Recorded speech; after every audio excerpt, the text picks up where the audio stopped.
was lying in my bed last night, staring at a ceiling full of stars, when it suddenly hit me. I just have to let you know how I feel. We live together in a photograph of time. Now look into your eyes and the sea is open up to me. I tell you I love you, and I always will. And I know you can't tell me.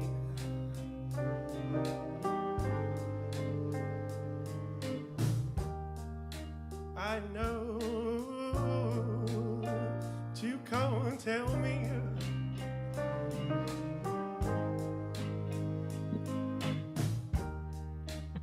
So I'm left to pick up the hints, the little symbols of your devotion. So I'm left to pick up the hints, the little symbols of your devotion. And I feel your feet, and I know it's out of love, and I feel the wind, and I know it's out of love, and I feel your burning eyes, burning holes straight through my heart, out of love. It's out of love.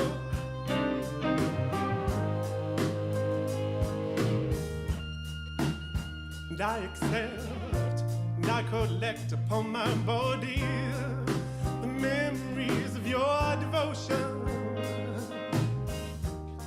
And I accept and I collect upon my body the memories of your devotion.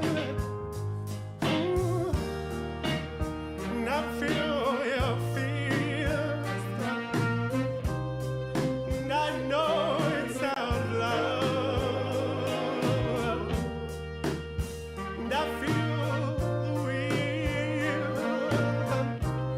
and I know it's out of love,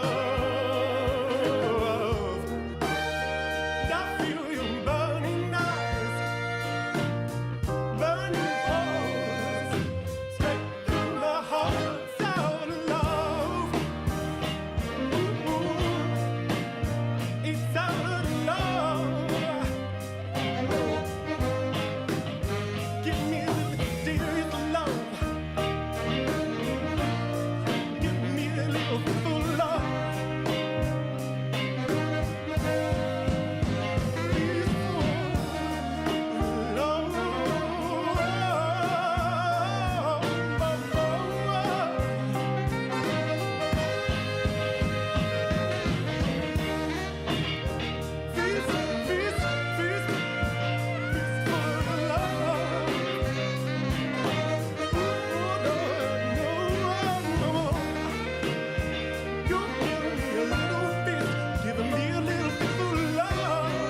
welcome to the EdgeStream, the edgiest live show I know.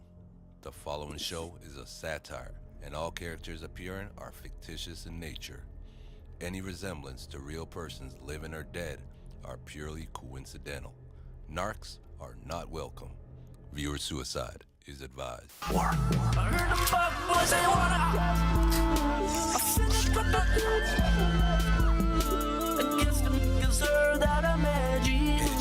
I guess they all heard that I'm edgy. You edgy. You're now tuned in to the edgiest guy I know.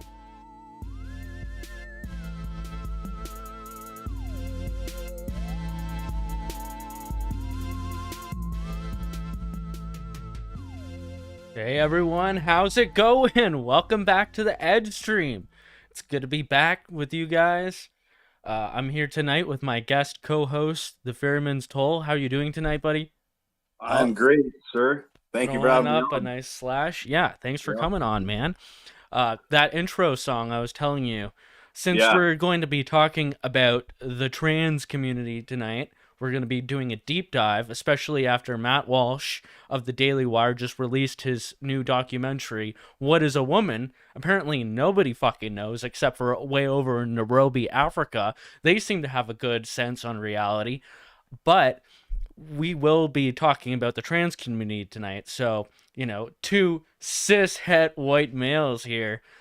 What do we know about speaking on these topics? So I did need to get some trans representation within that intro song. So I picked my favorite song by a trans artist. It was called Fistful of Love by Anthony and the Johnsons. And the lead singer is like a prolific trans vocalist, very opera-like chamber pop. I think it's a fucking incredible song. I love it.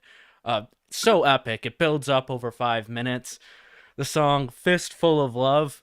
Not sure exactly what they mean by that. A fistful, give me a little fistful of love.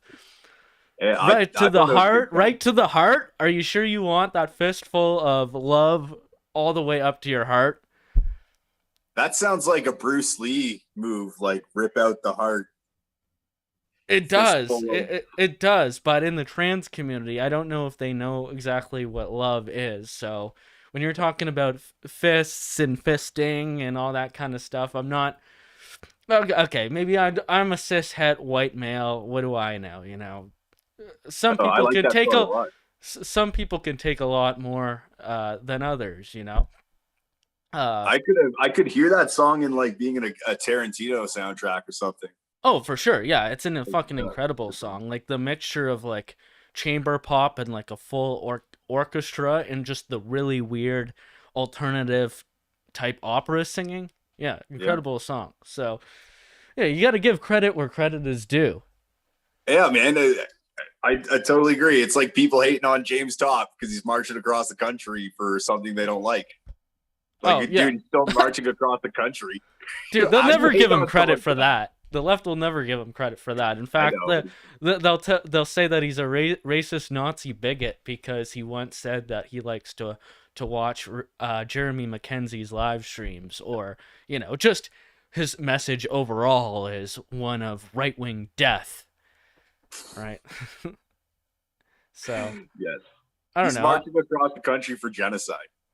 Yeah, exactly. I like to make concessions, though, when I think they're warranted. Right. Oh, I think there is some art.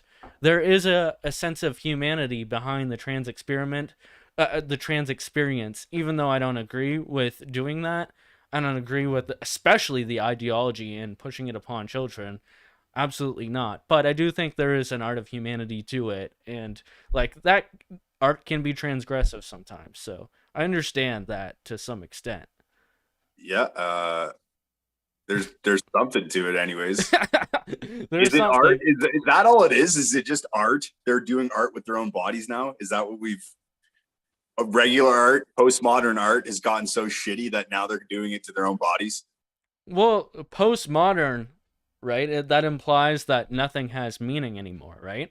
That's the whole point of postmodern art. You know, I heard this interesting story. It's not really a theory. I think it's fact. Jackson Pollock, he was one of the first postmodern artists. Do you know who this guy is? In the 1950s, he became famous. He would like splash paint on the ground, and Yep. it would just become like a new form of art, essentially. And apparently, the CIA propped him up, and then art became some kind of money laundering scheme where it's just like you could make absolute bullshit, and then people like Hunter Biden now are selling art for like $750,000 or however much, right? So, Yeah. uh, yeah, we're really tearing down some standards and just the concept of reality and as a whole with this postmodern thinking.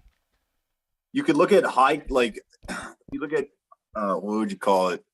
The high end art trade. It's almost similar to NFTs, right? That's a great fucking modern example of this postmodern And art. I say that because it's used to launder money the same way that NFTs are. Like crypto kitties were used by Asian gangs and shit to transfer money. Like anything could be a currency, right? If you both equally place value in it. So if you're just Right. changing money using crypto kitties, like it doesn't really matter. It's just a token, right? It's a placeholder. So yeah, they've modern art's been used for that for a long time. That's very true. Wow. High end art. I love the NFT example of a modern example of that.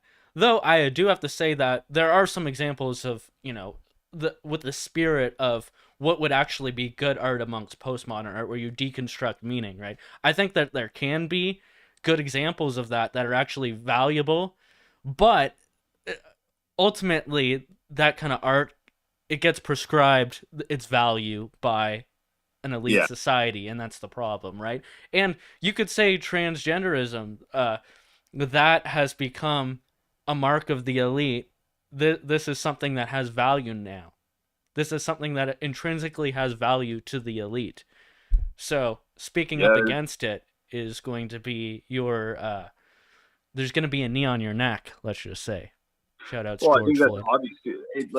Isn't that the truth with anything that comes top down? And just ask yourself, is the trans thing organic or is it top down? Is it is it being imposed or is it naturally evolving out of something? I think it's pretty obvious that it's a top down thing. It's being pushed, right? Right. So yeah. Why is that? I think we'll be getting into a lot of that tonight. I don't know if what's his name? Matt Walsh's documentary really gets into that aspect of it. That's a whole new level of like Great Reset, transhumanism, and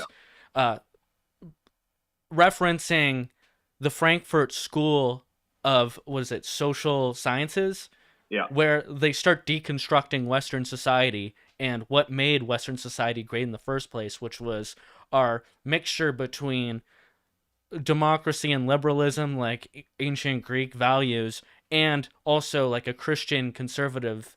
Well, back then it wouldn't have even been conservative; it would have been the norm. But a sense of family, the family unit, and having some structural values and boundaries amongst your behaviors, right? And they want to destroy that. They want to destroy family relations and atomize the individual so that people cannot stand together against forces that they don't even know exist because they're told that they don't exist, or else they're a bigot if they recognize that it exists. Yeah. Right? So where to start with this? Maybe we should say what's up to the chat. We got some good bigots in the chat tonight. It's been shared around a couple times I've seen on Telegram. So we got Night Watchman in the chat. Good to see you. He's saying Edgy MD and Dr. Ferryman keeping us safe. Yes, we have the facts. We have the logic and the reason. We will give you the prescription that you need to survive this clown world. I don't know if I have facts. I got some fairy tales, but right, fact or fairy tales. Yeah. We'll be mixing a bit of both of those tonight, so you can't really take anything we're saying 100% serious, and that goes to the people who are, documenting everything I say. Yeah. It's all layered in irony. You can go and write in your reports whatever we say is fact. Like, you're gonna do what you're gonna do anyway, so we don't give a fuck anymore. Fuck you.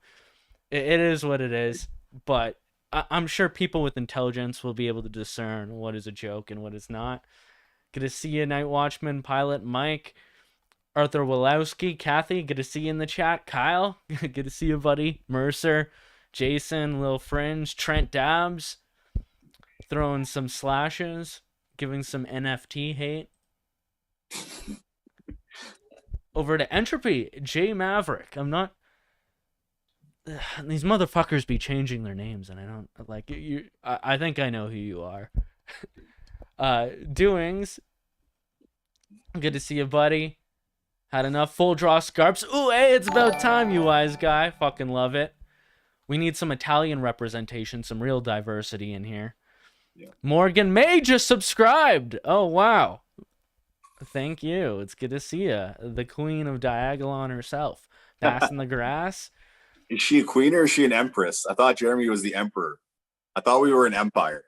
Oh, fuck. To be honest, I'm not up on the newest lingo. What about the Queen Romano Digilo? Didn't she get her trailer confiscated? I thought her followers were gonna go duck hunting against the authorities. How are they gonna let their precious queen's RV be confiscated by, the illegitimate police force? Shouldn't they have done something? Shouldn't they have taken up some kind of arms? I'm not saying they should, but she's been given a lot of tough talk. No action. There is some sad stories coming out of that. That's parade of lunacy over there. So it's funny, but it's also really disturbing what's going on with that. I mean, it's always fun to make a mockery out of her.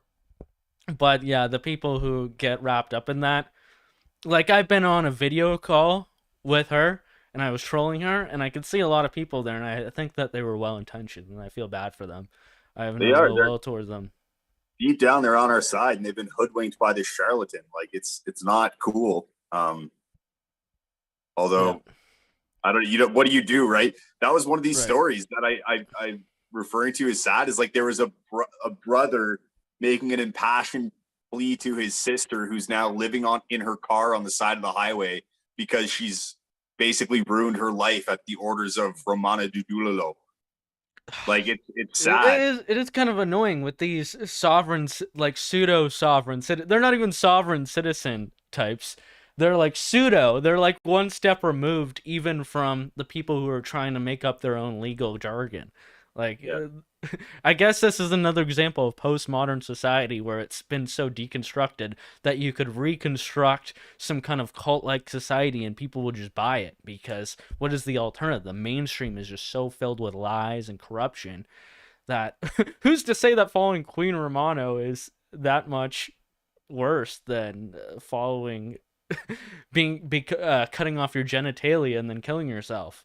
Well, it's weird, right? Because in one way, what Romana Dudullo did was not so different than what we did, right? We made up our own meme country, whereas she made up her own meme kingdom or queendom, whatever you want to call it. The difference is our people know it's a joke. Everybody knows it's a joke, whereas they're taking it seriously, like they are, like she's the legitimate queen of Canada, right? Like that's the difference right there. But I can understand how people would fall into that because, the world is so ridiculous. Like, that's why we made up a ridiculous fake country, right? I just can't believe she has 70,000 or however many Telegram followers. Like 80,000 now. Compared to Jeremy, who is providing actual, like, comedic commentary and, like, real, actionable, takes, right?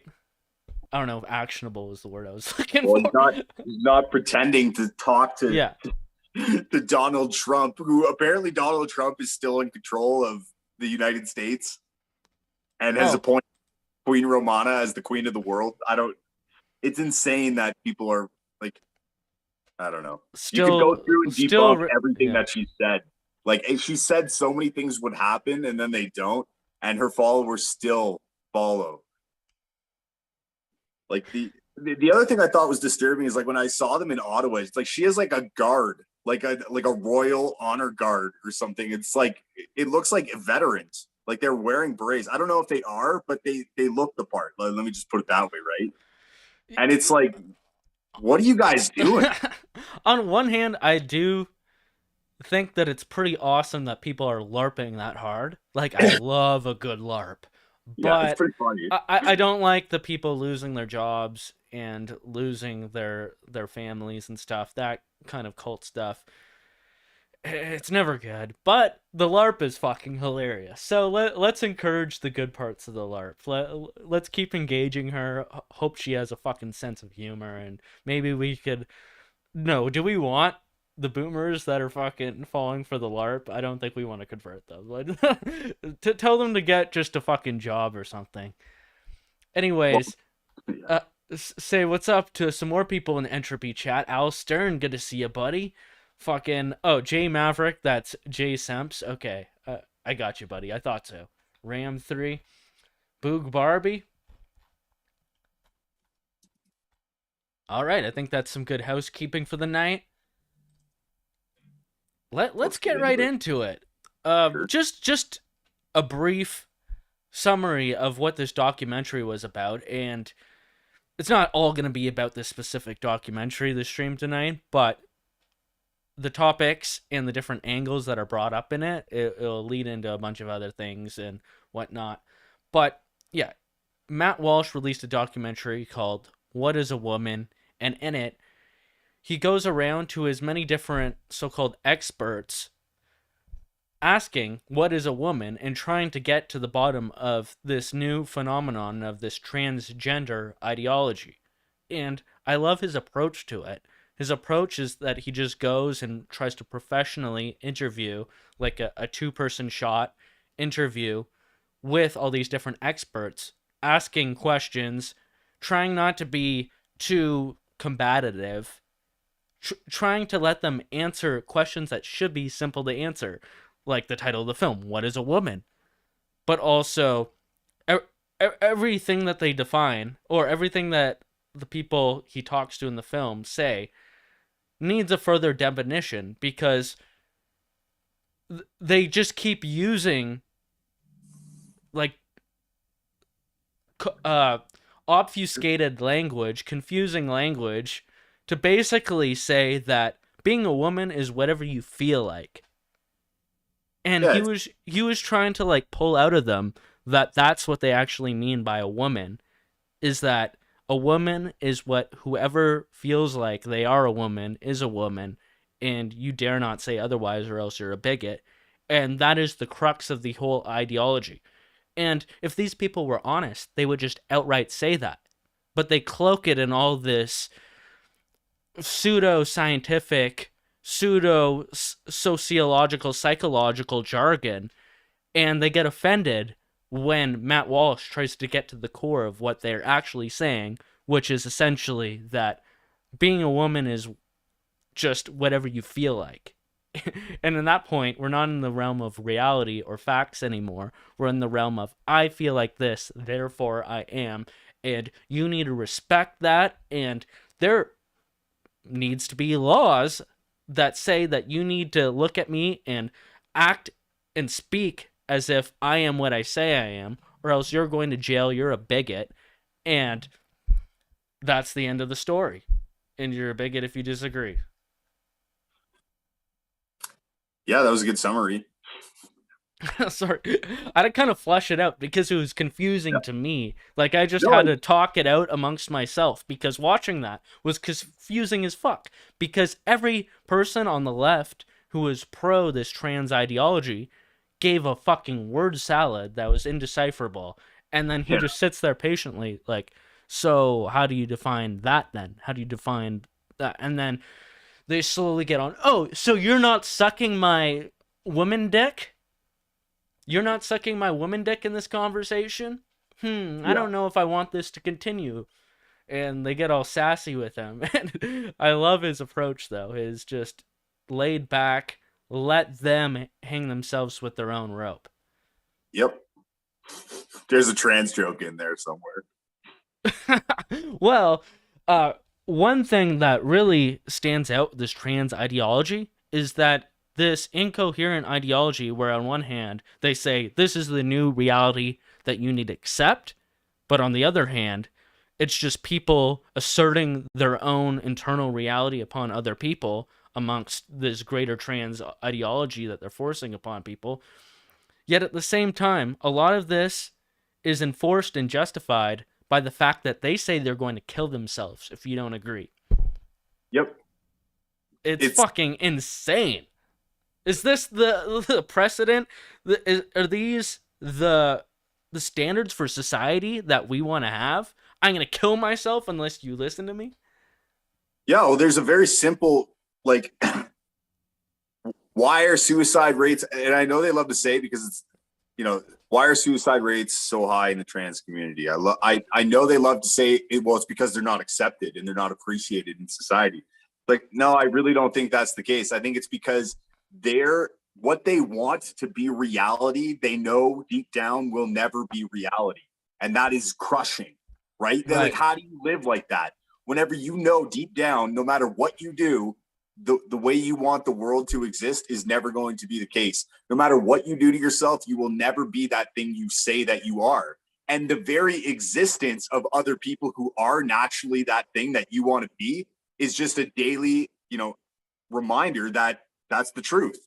That's why they hate it so much, right? Like, that's why it can't be normal anymore. It has to be cisgender. They have to like break it down into things that make it so that other people are also these, even though in reality it's like what 97.77% of people are normal, are straight for one, and then I think the actual number of people who have like a very serious gender dysphoria is a much lesser in like the percentiles of a percentage, like 1%.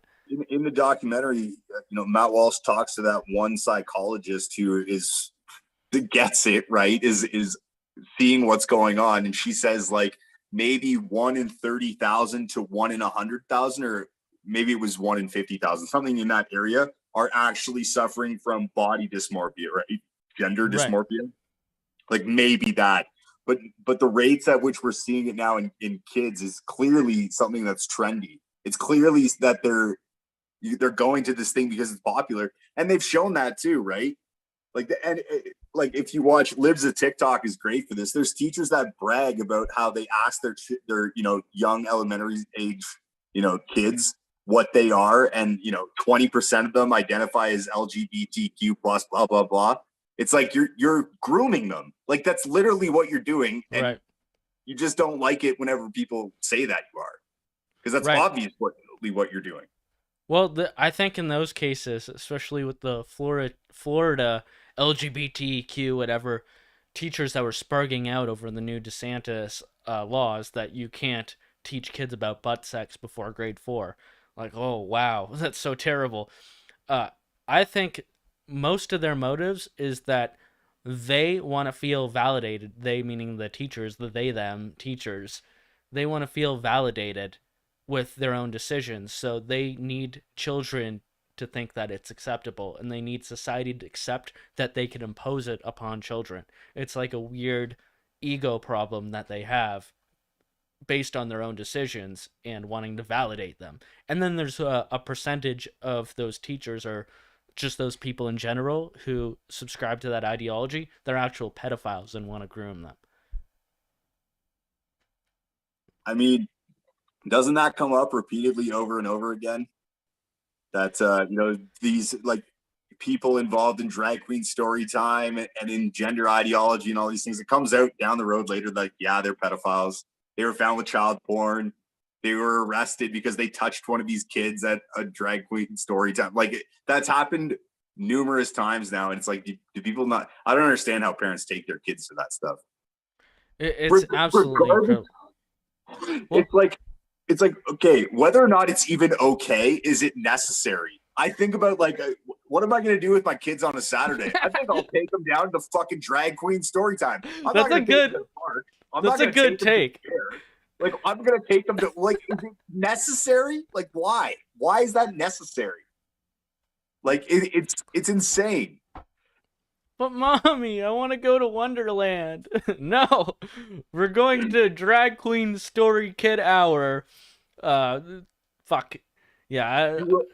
You're gonna stick dollar bills in that gay man's ass, and you're gonna like it.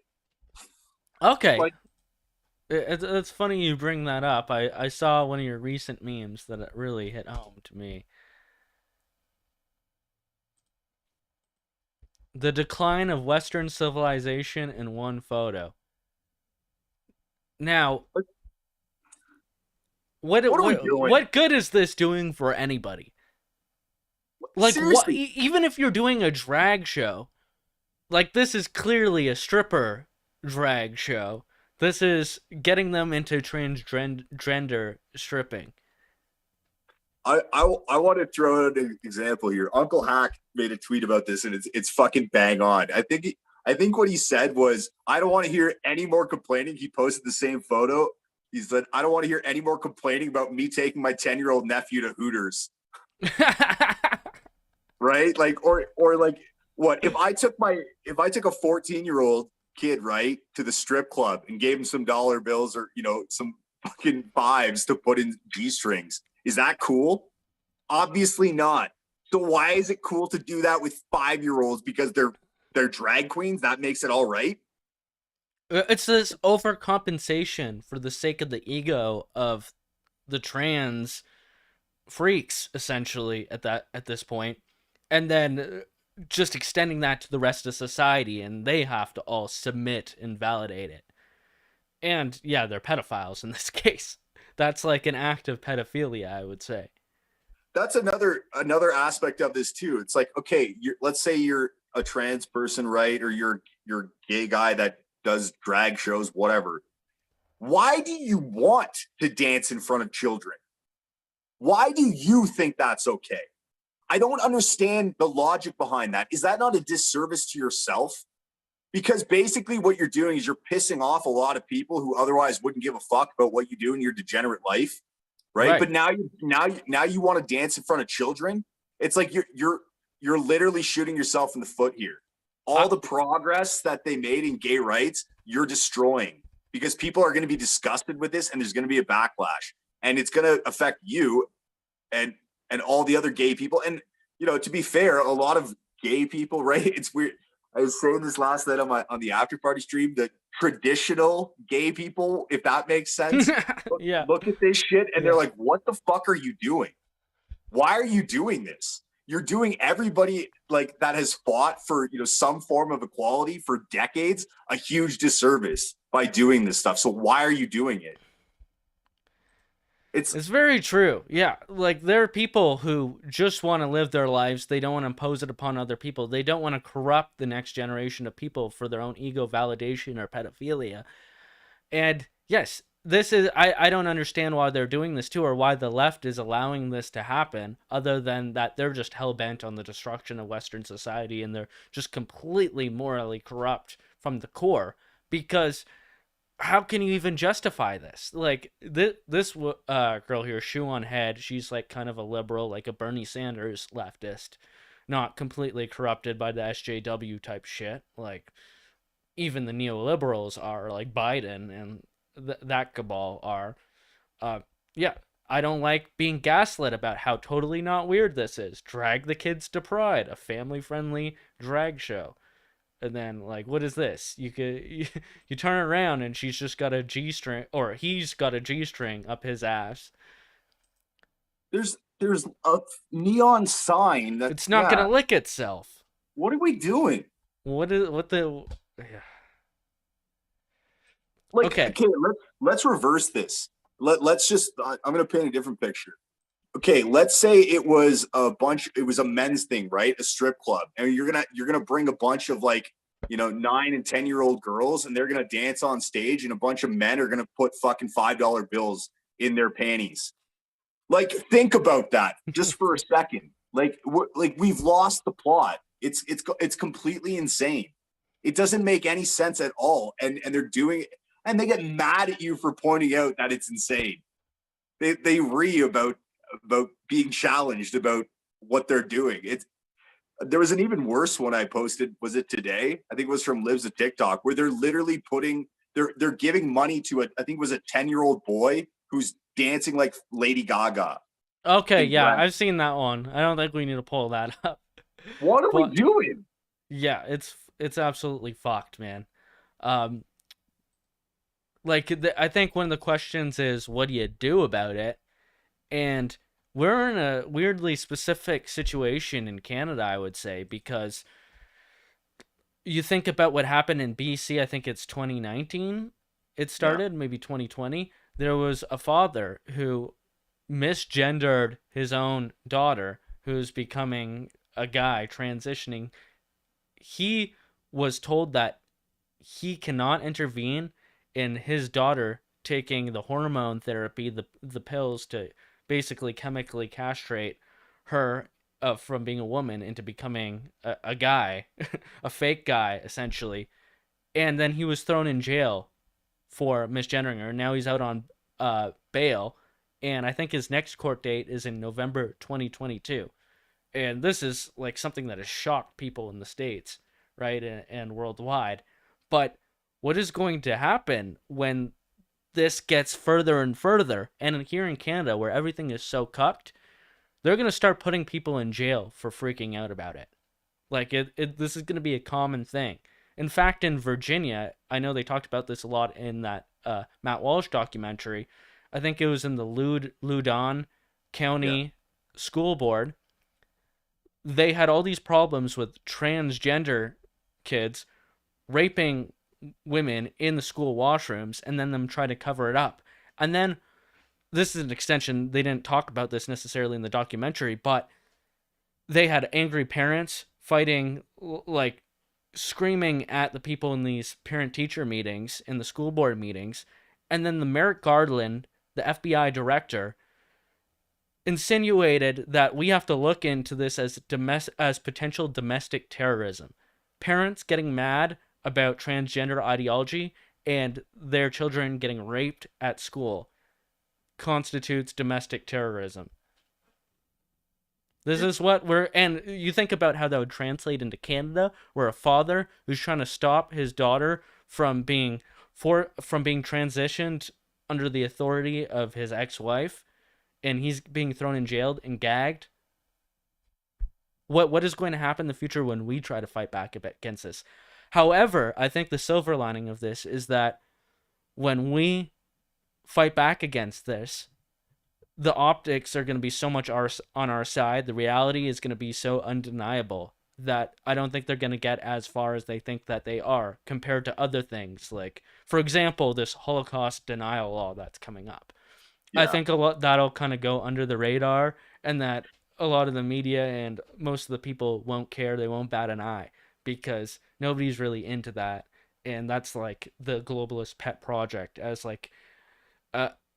something to start seeding anti-free speech laws, right? Yeah, not to dive too much. That one really, it's like I would, for my anti-hate article, the things I said would be a crime. I would have committed multiple crimes just from what I said. And I'm not, like, contrary to anti-hate's headline, I'm not a Holocaust denier. I have questions about some aspects of it. You're a minimizer, according exactly. to That's exactly what I am, right? I'm a doubter. I'm a I'm a mitigator. I'm a right. So it's like diminisher. Okay, I guess that's illegal. That will be illegal. So bye, Canada. I'm gone. Right.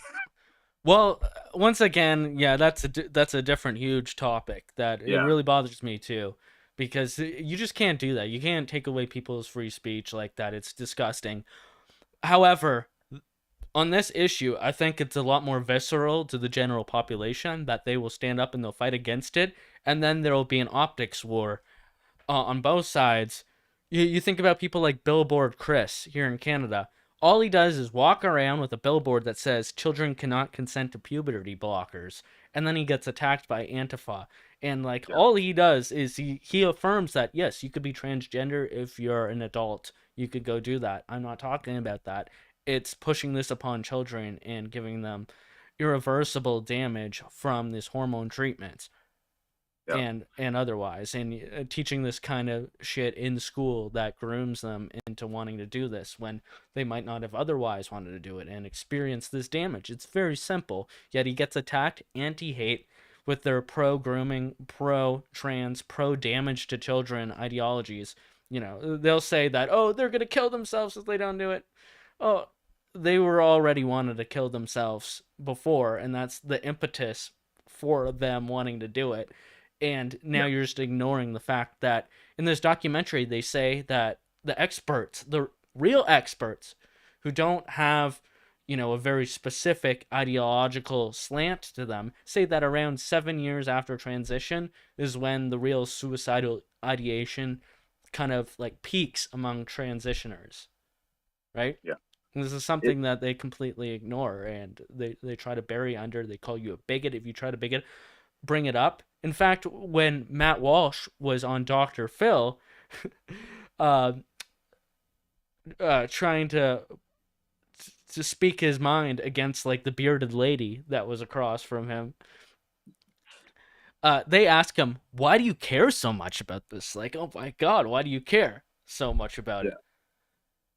And it's like, why do you care so much? You've already transitioned. Why do you care so much? And we'll tell you why we care, and then you'll say that we're a bigot. It's just, you can't win with these people. Well, like facts and logic and reason don't resonate in their head because it's all emotional.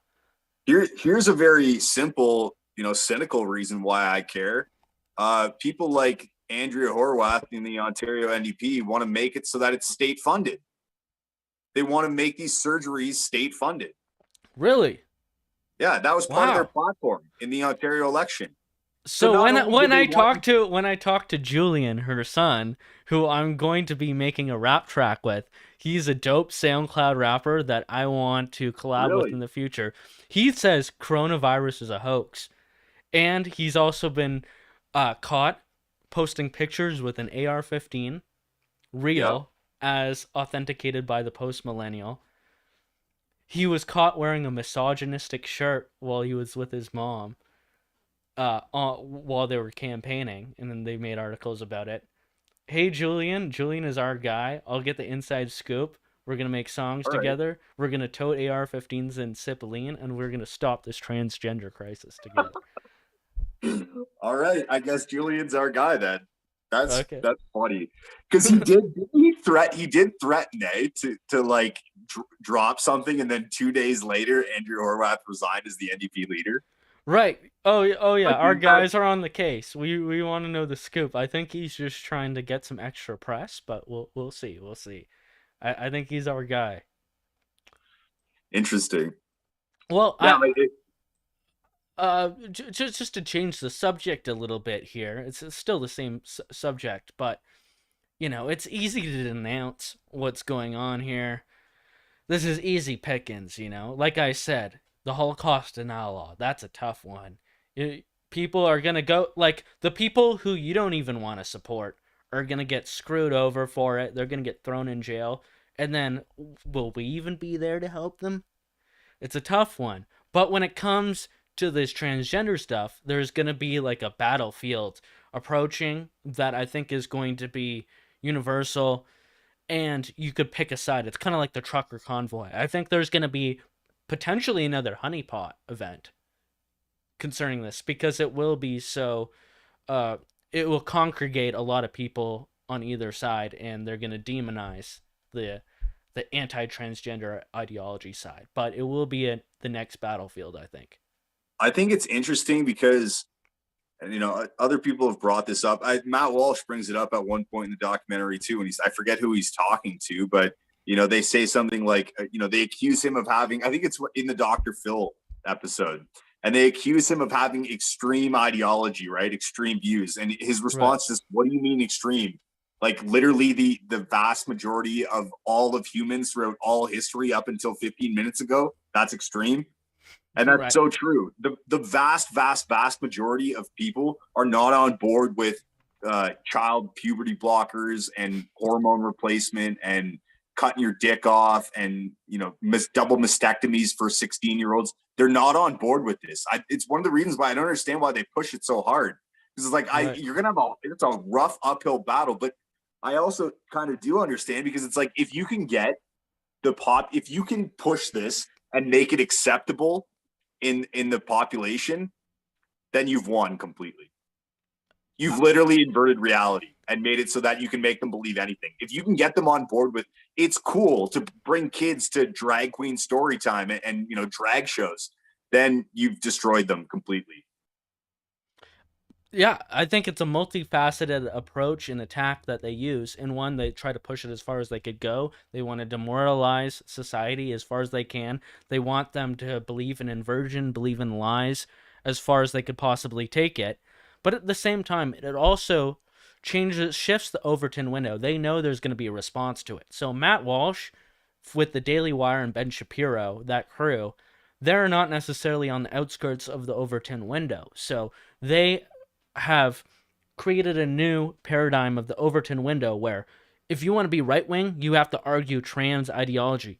That means that we're not talking about demographic replacement anymore. We're not talking about globalist, Zionist, Bolshevik, communist, international powers.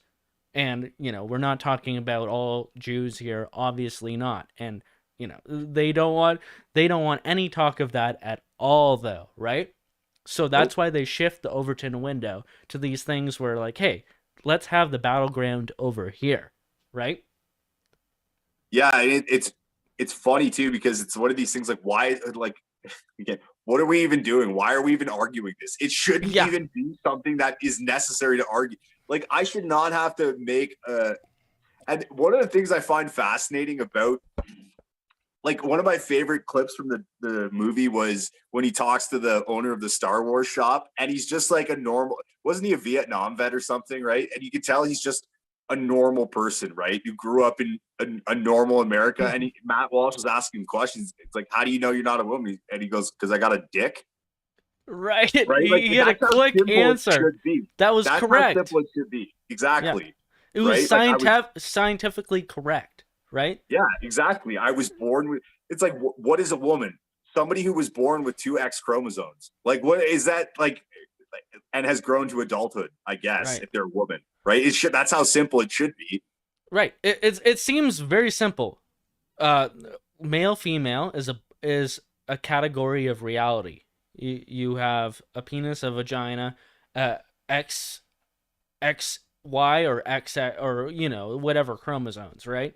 And I think there's maybe potential crossover with 1 in like 1,000, 10,000 people, and in that case, you have some kind of mutation, but it's outside the norm, and you have to make a principled, tough decision at that point.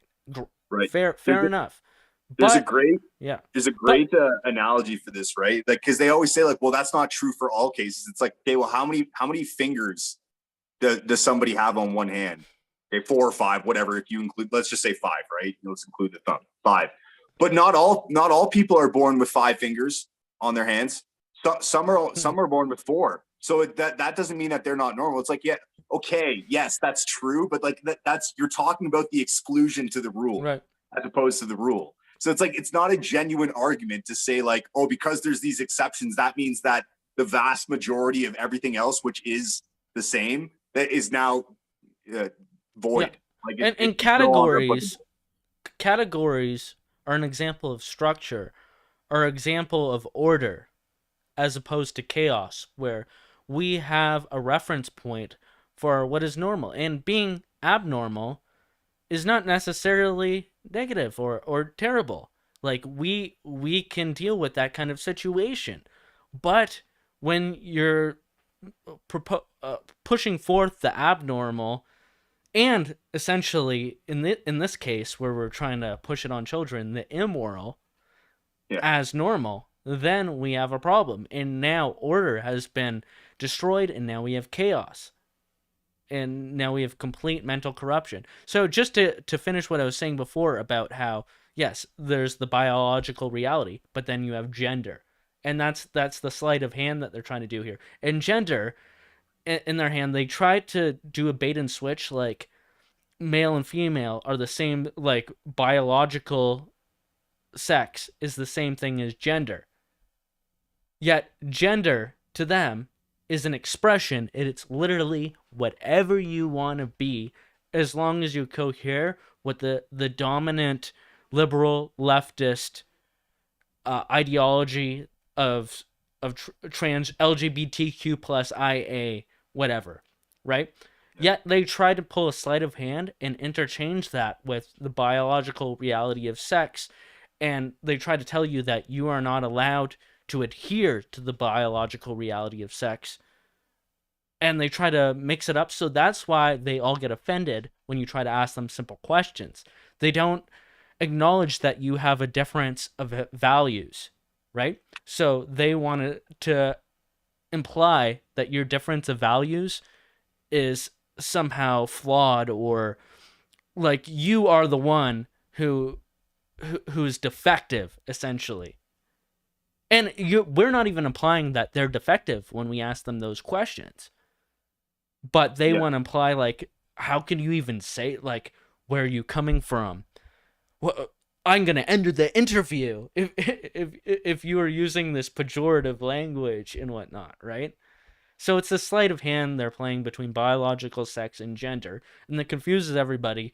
You see these low IQ arguments happening on Facebook from normies over these concepts, and it's just a clusterfuck of the mind, and it serves the global elites immensely because you just have people arguing over bullshit because they don't have clear thinking. It's funny too, like, and Jordan Peterson was in that documentary. I liked him in the documentary. He was just angry, right? Whatever you think of Jordan Peterson, he obviously has some good takes on things, right? I think we can all agree, like, you may not love him, but you could agree that he has some good takes on things. And one of the things that he pointed out back in 2016 was that, there's a difference between biological sex, gender expression, gender identity, and sexual preference, right? Those things aren't necessarily all, like, one does not necessarily determine the other, right? Okay, but it does for like 99% of people. Mm-hmm. Like, so like those things are this, like, if you're basically what it means is, like, if you're born male, you're like 99 point something % of people who are born male are going to identify as male. They're going to express themselves as most males do in the society they were raised, and they're going to be attracted to the opposite sex. Like, that's true for like 99 point something % of the population, right? And what they're doing is they're saying, well, because they're not all necessarily connected all the time, that means that it's not true. But it's like, you can literally go to any society, and even where those gender expressions are vastly different, right? Like, the way that gender expression in the Middle East is not the same as it is in Western culture, right? But for 99.99% of the population, it is. It's like, okay. I will push back a bit on that. You're saying like 99 point whatever % don't have the typical cis het, especially heterosexual view on like views, right? I don't think it's 99%. Like, especially when you introduce in this modern age, you have the food that is, Zog mush, essentially. Carcinogenic GMO type food. You have just a tanking of testosterone that's just unbelievable. Probably starting from industrialization, but especially since the invention of the TV dinner in 1950s, the 60s, or whatever. So you have testosterone levels plummeting to the point where it's just like, I could be like, have the testosterone of a 60-year-old man from fucking 1950s. Who even knows at this point? But that is the general direction it's heading. And you have the introduction of on-demand pornography. You could literally find anything at any age. So people are growing up in this, and everybody wants to coom. We're all cooming. So I think that this heterosexuality, it's diverging into multiple perversions, and I think honestly that homosexuality is a perversion of that in many senses. Some people are definitely inclined to that, that could be that 1% of the 99% that you're saying. But with the introduction of this modern society, we have people where it appears to be that they are that, and they might as well be that because they are that at this point, based on this these new generations. Right, but that almost proves the point more so, right? Because then what you're saying is that it's funny, right? There was an Axios poll that was done in the States recently that, you know, it polled 12,000 or something people of all ages, right? And if you were born before 1946, there was like less than 0.5% of a chance that you would identify as LGBTQ, blah, blah, blah, right? As alphabet people. If you were born after 1946, it jumped to 2%. If you were born, you know, if you're a millennial or sorry, a Gen Xer, it jumped to like 8% or 10%. You know what I mean? It kept, or sorry, Gen Xers were like 4%, millennials were like 10%, and then Zoomers were like 20% of them in America now identify as some form of alphabet people. So I think there's something interesting going on there. I want to mention this before we get to a different section of this topic, is that in the documentary, Matt Walsh brings up John Money. He brings up Alfred Kinsey. And these are two sick fucking individuals. Alfred Kinsey would study the diaries of pedophiles, of sexual assault convict pedophiles in penitentiaries. And he would use that as evidence that kids have orgasms and just weird shit like that. John Money, after a botched circumcision is fucking disgusting. I don't care if you think your cock looks nice. Fuck you. Uncircumcised gang in the house. We don't do that Judaic shit over here, my man. Sorry, we're uncut. You know, totally sensitive. I'm a sensitive man. I'm very sensitive. You're naturally ribbed for her pleasure. Is that what you're telling me? Yes. Thank you for throwing me a bone here, Ferryman. That's why I could count on you, buddy. Anyways, John Money, after he's a doctor, after a botched circumcision, they fucked up this kid's dick. He involuntarily transitioned this guy into a girl, and he did the same like weird sexual things to this kid's brother. Both of them ended up dying. The one that he transitioned involuntarily, the one he transitioned involuntarily spoke out against him and was kind of like suppressed in that manner. It didn't get the attention that it should, and then he committed suicide later in his adult life. And the brother had a drug overdose. And they talked about this in the documentary. John Money was one of the first people to do transgender reassignment surgery, and he kind of advocated in that sense. These are two people who like propagated this sick ideology early on, and especially Alfred Kinsey was monumentally influential in pushing this transgender ideology, and many people don't know that, and they don't know how sick this guy actually was, going through pedophiles' diaries and basically validating them as science that should be propagated and put to influence the rest of the world at large as science. He did experiments on children as young as 5 months old, and to see if they could orgasm. That's the father of modern gender ideology. So right. So when we have this kind of influence on academia and the mainstream media at large, yes, you're gonna have on-demand pornography in your future. You're going to have this sick, degenerate culture that arises from that. And, you know, I can respect if people have like a genetic influence with them, because I understand that genes are a thing, that they have they can have an element that compels you to do something, right? So I can understand that there's a small percentage of people that would be gay. Like, there's a kid at like 6 years old or 7 years old or 10 or 13 where you're like, that kid's gay. Come on. He's fabulous. Okay, he's not going to be anything else but a gay man, okay? Whatever, you know? But now they're trying to make everybody like that, and they're grooming the mentally ill to become that, but it's something much more sinister, where they're not only just becoming degenerate sexually, and like a lot of gay people were initially abused, and like that's where the environmental factor came in, the epigenetic factor kicked in, and they became like that because they were molested or something. Yeah, you're So- spitting hate facts here. Oh yeah, this is getting pretty grimy, man. We're gonna have a new anti-hate article. Yeah. Say hi to the anti-hate. Woo! All right, that's the new header photo. Anyways, John Money, Alfred Kinsey, a bunch of sick fucks. People need to know more about them. I think what the propagandists of the world can do is show them through memes for who they really are and connect them to modern gender ideology. That might be a fairy tale, fact or fairy tale. I can work on that. Go. All right, so I'm going to take a little bit of a break here. I do need to take a piss, and I think after this, we're going to get into some fun shit, okay? We're going to take it a bit. Are you down to go for like about 2 hours till like 11 p.m.? Yeah, for sure.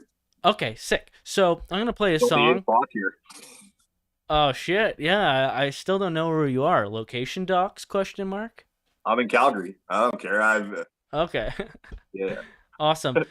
Come find me. Yeah, come fuck around and find out. Find out about the ferryman. See if his self-defense situation is a fact or fairy tale. Let's fucking go.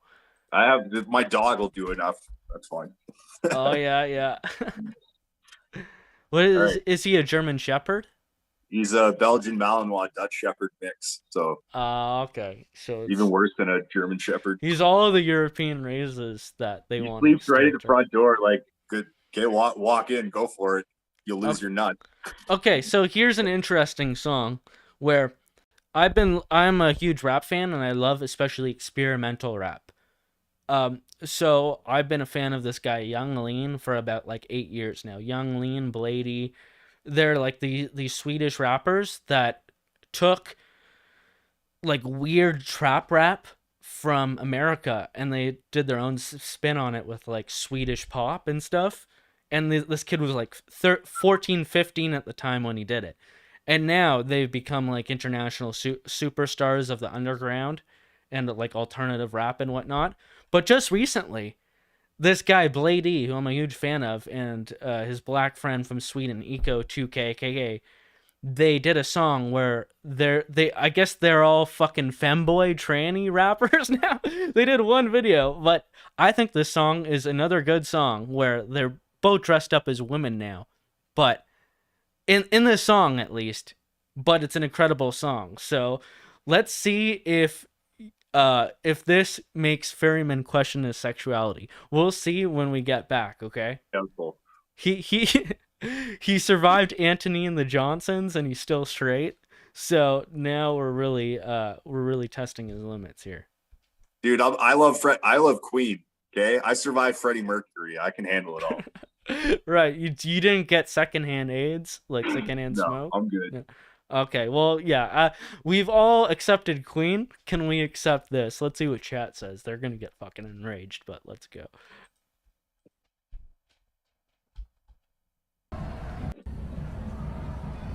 By the way, if this song gets copyright claimed, which it probably will, and it'll get blocked, I'll have to delete in the restream. So if you don't hear anything on the replay, it's because of that, and it'll just go right back to the stream. So don't worry about it. All right.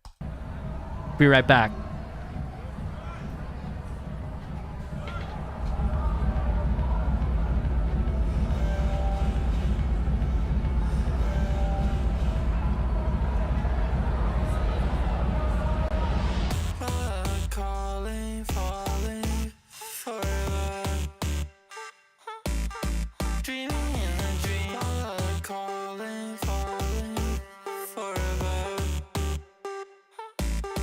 Dreaming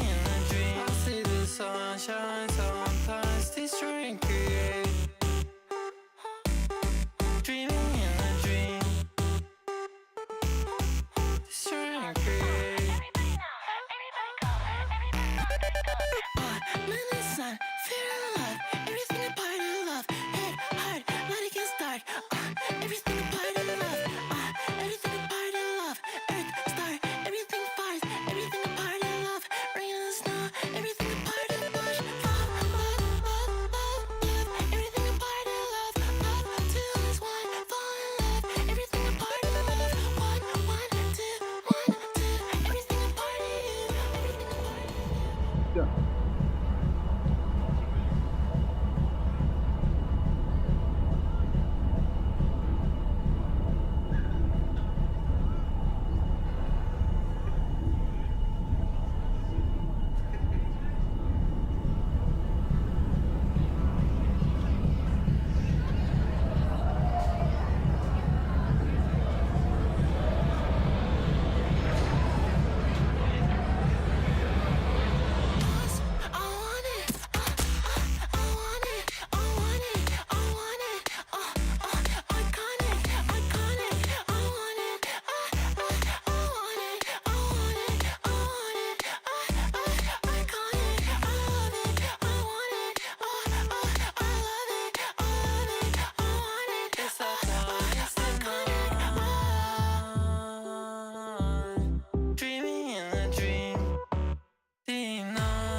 The look on Ferryman's face. He is not impressed. I do not think he is erect. We did not change his sexuality. He is not moved by it.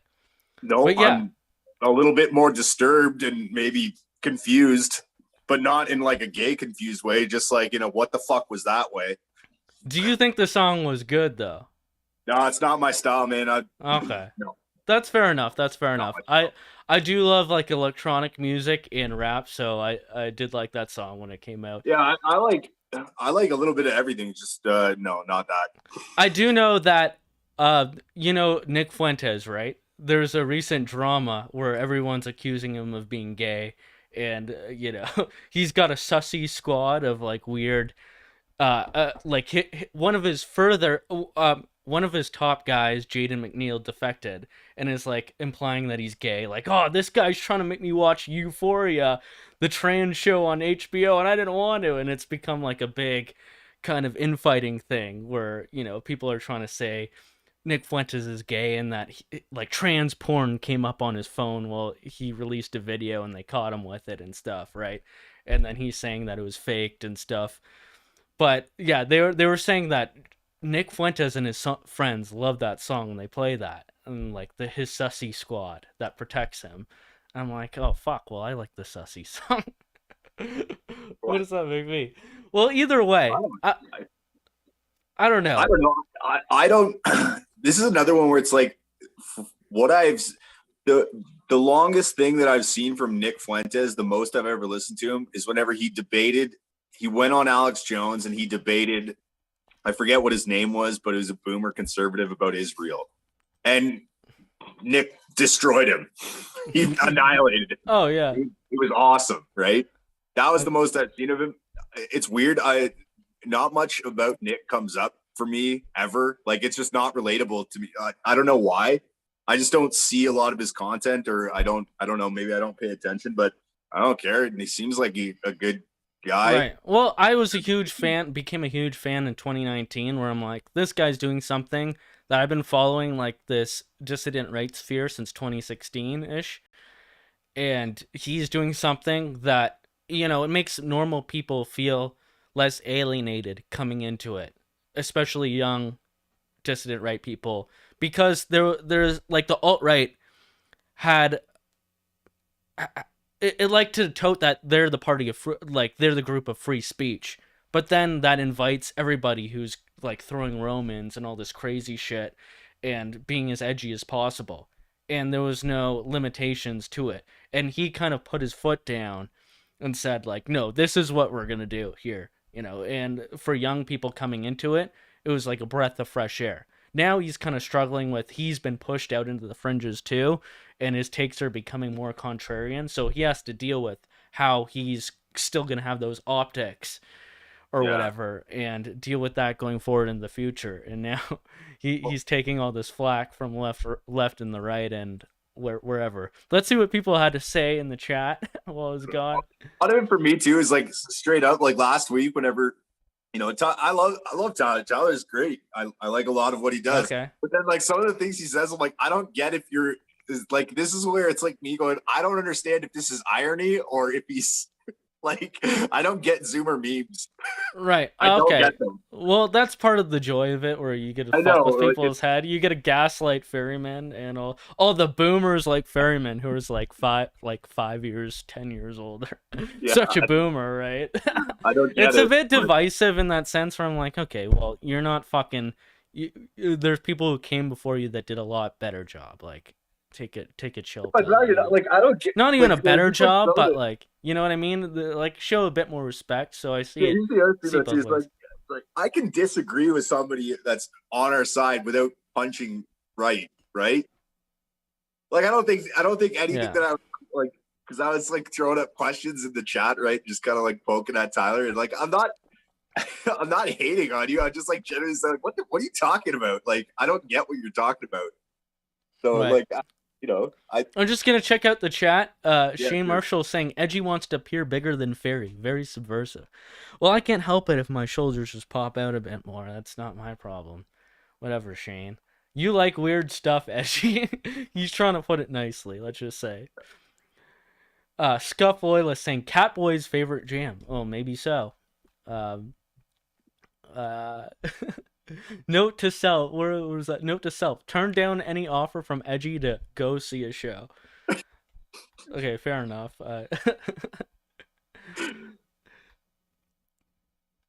Okay. We survived the Sussy video. What a Yeah. dope track. Doings thinks it was a dope track. We have some Blady respecters and fans. Total autotune. The autotune, though, the autotune is good. Autotune is an art that you might not necessarily get yet. I used to hate autotune. I'm a huge respecter of it. If you could use that into your art form and we're all going to become vocal robots, that might be a good thing in a sense. Not everyone. It's just a style in of its own. It's music. If it sounds good, it's good. Anyways, I want to test Ferryman's limits here a bit more. You know, we've had some easy takes here where, oh yeah, don't fuck with kids. This and that. Don't cut off their genitalia. Okay. all right. Well, what do you think about this? Oh God. Where is my champagne? Introducing Where's my bag? Drag Syndrome. Where is my champagne? Where's my bag? Where's my diamond ring? Where is my gin and tonic? Where's my martini? Ferryman, thoughts? I mean, no. Like, I don't.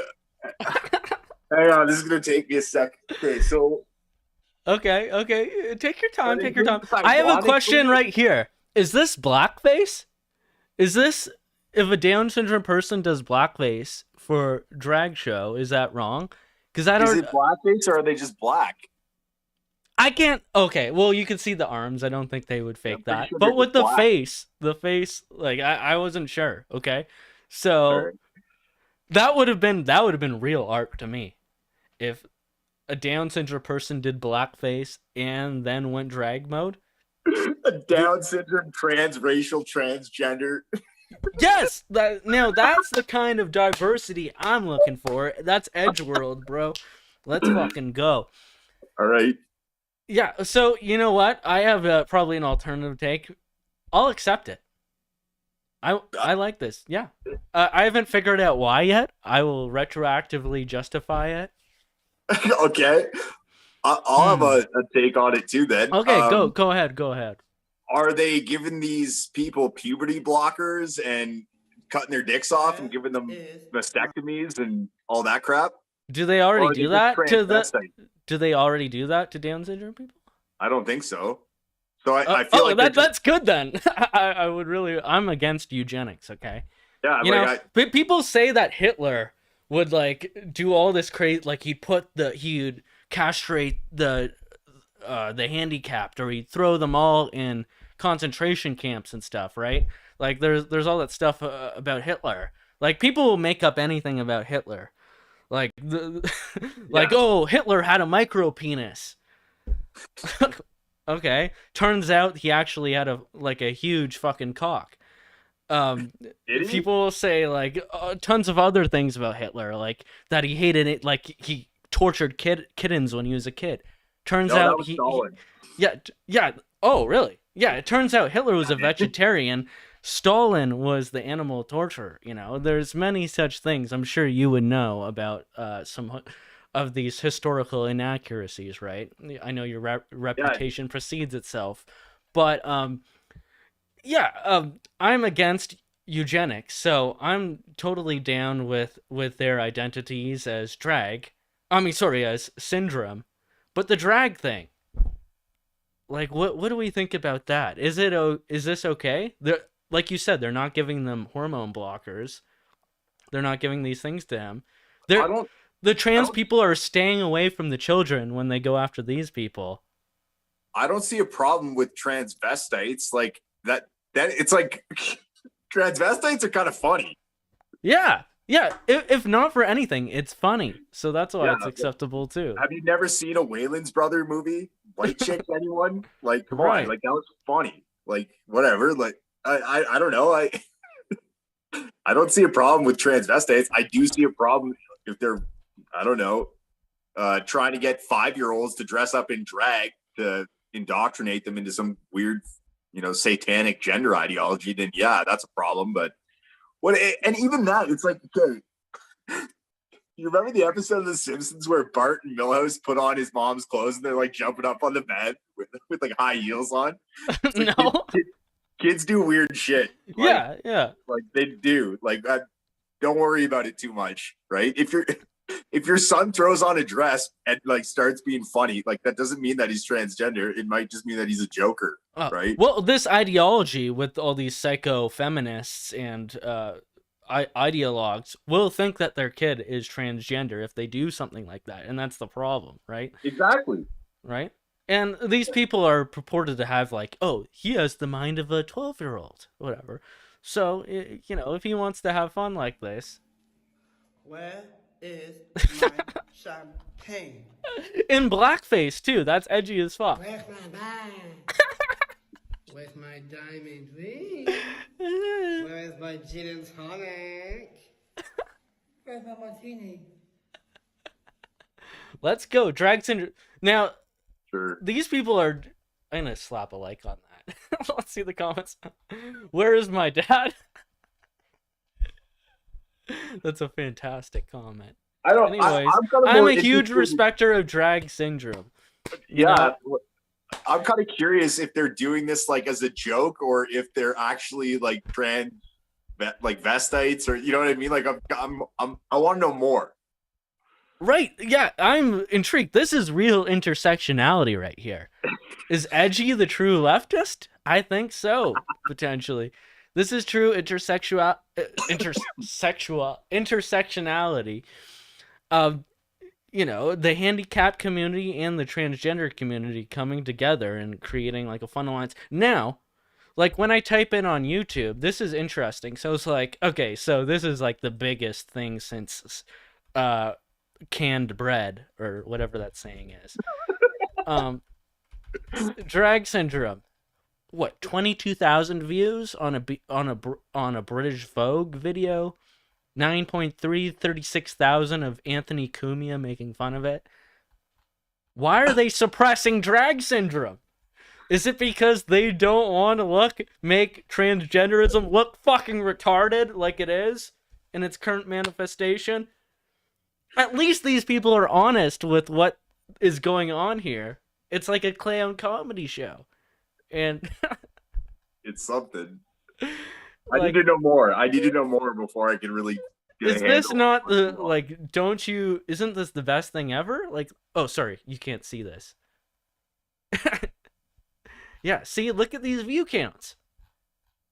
I want to know more. You want to know more. But they're suppressing it from the world. These are not the views that they should have. That is Village People and... Wow. Incredible. I gotta feel bad for laughing. I don't... No, they want you to laugh. No, this is okay. It's okay, Ferryman. Okay, all right. Yes, they want, like, do they think this is not funny? Where's my diamond ring? And then you just sit there. Yes, I respect. Like you're being held fucking hostage. No, this is fun. It's fun.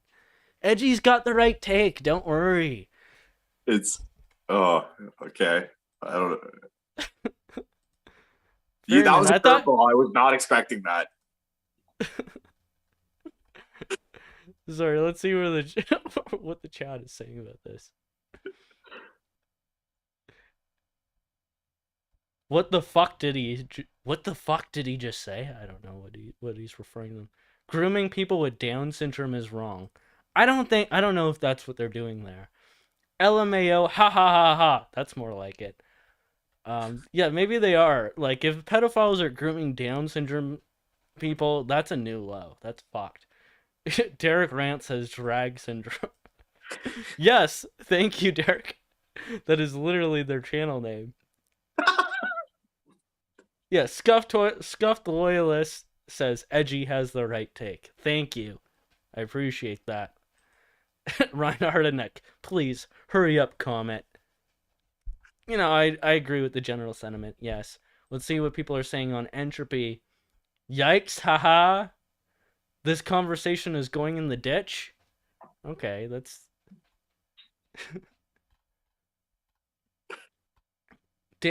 Drag syndrome is a thing? Yes. Apparently. Yeah. Fucking spicy one tonight. Yes, it is. Last week was spicy too, with Tyler Russell and his January 6th / Trump simping. That was pretty fucking epic. They should have gone right.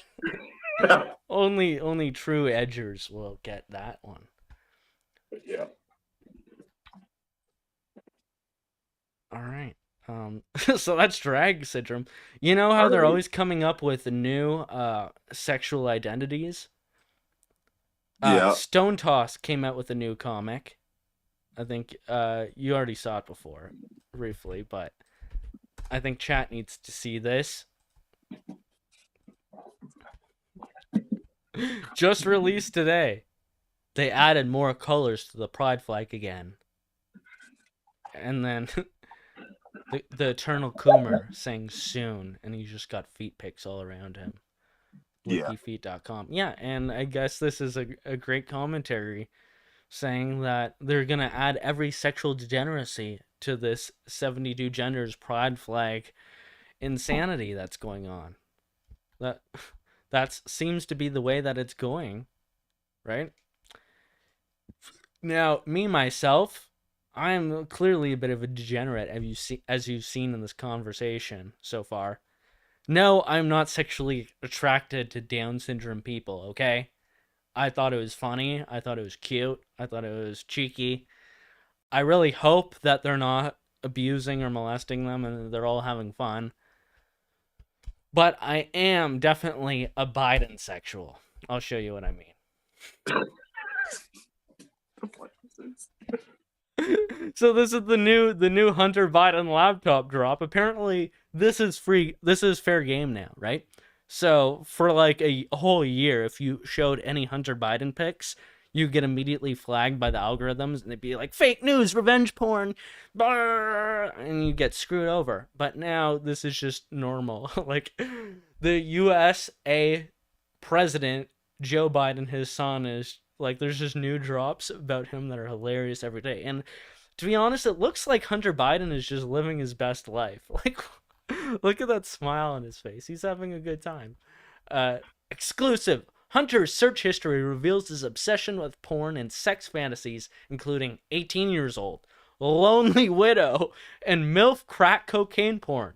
He uploaded his own amateur videos and texted Pornhub link to phone listed in his contacts as dad.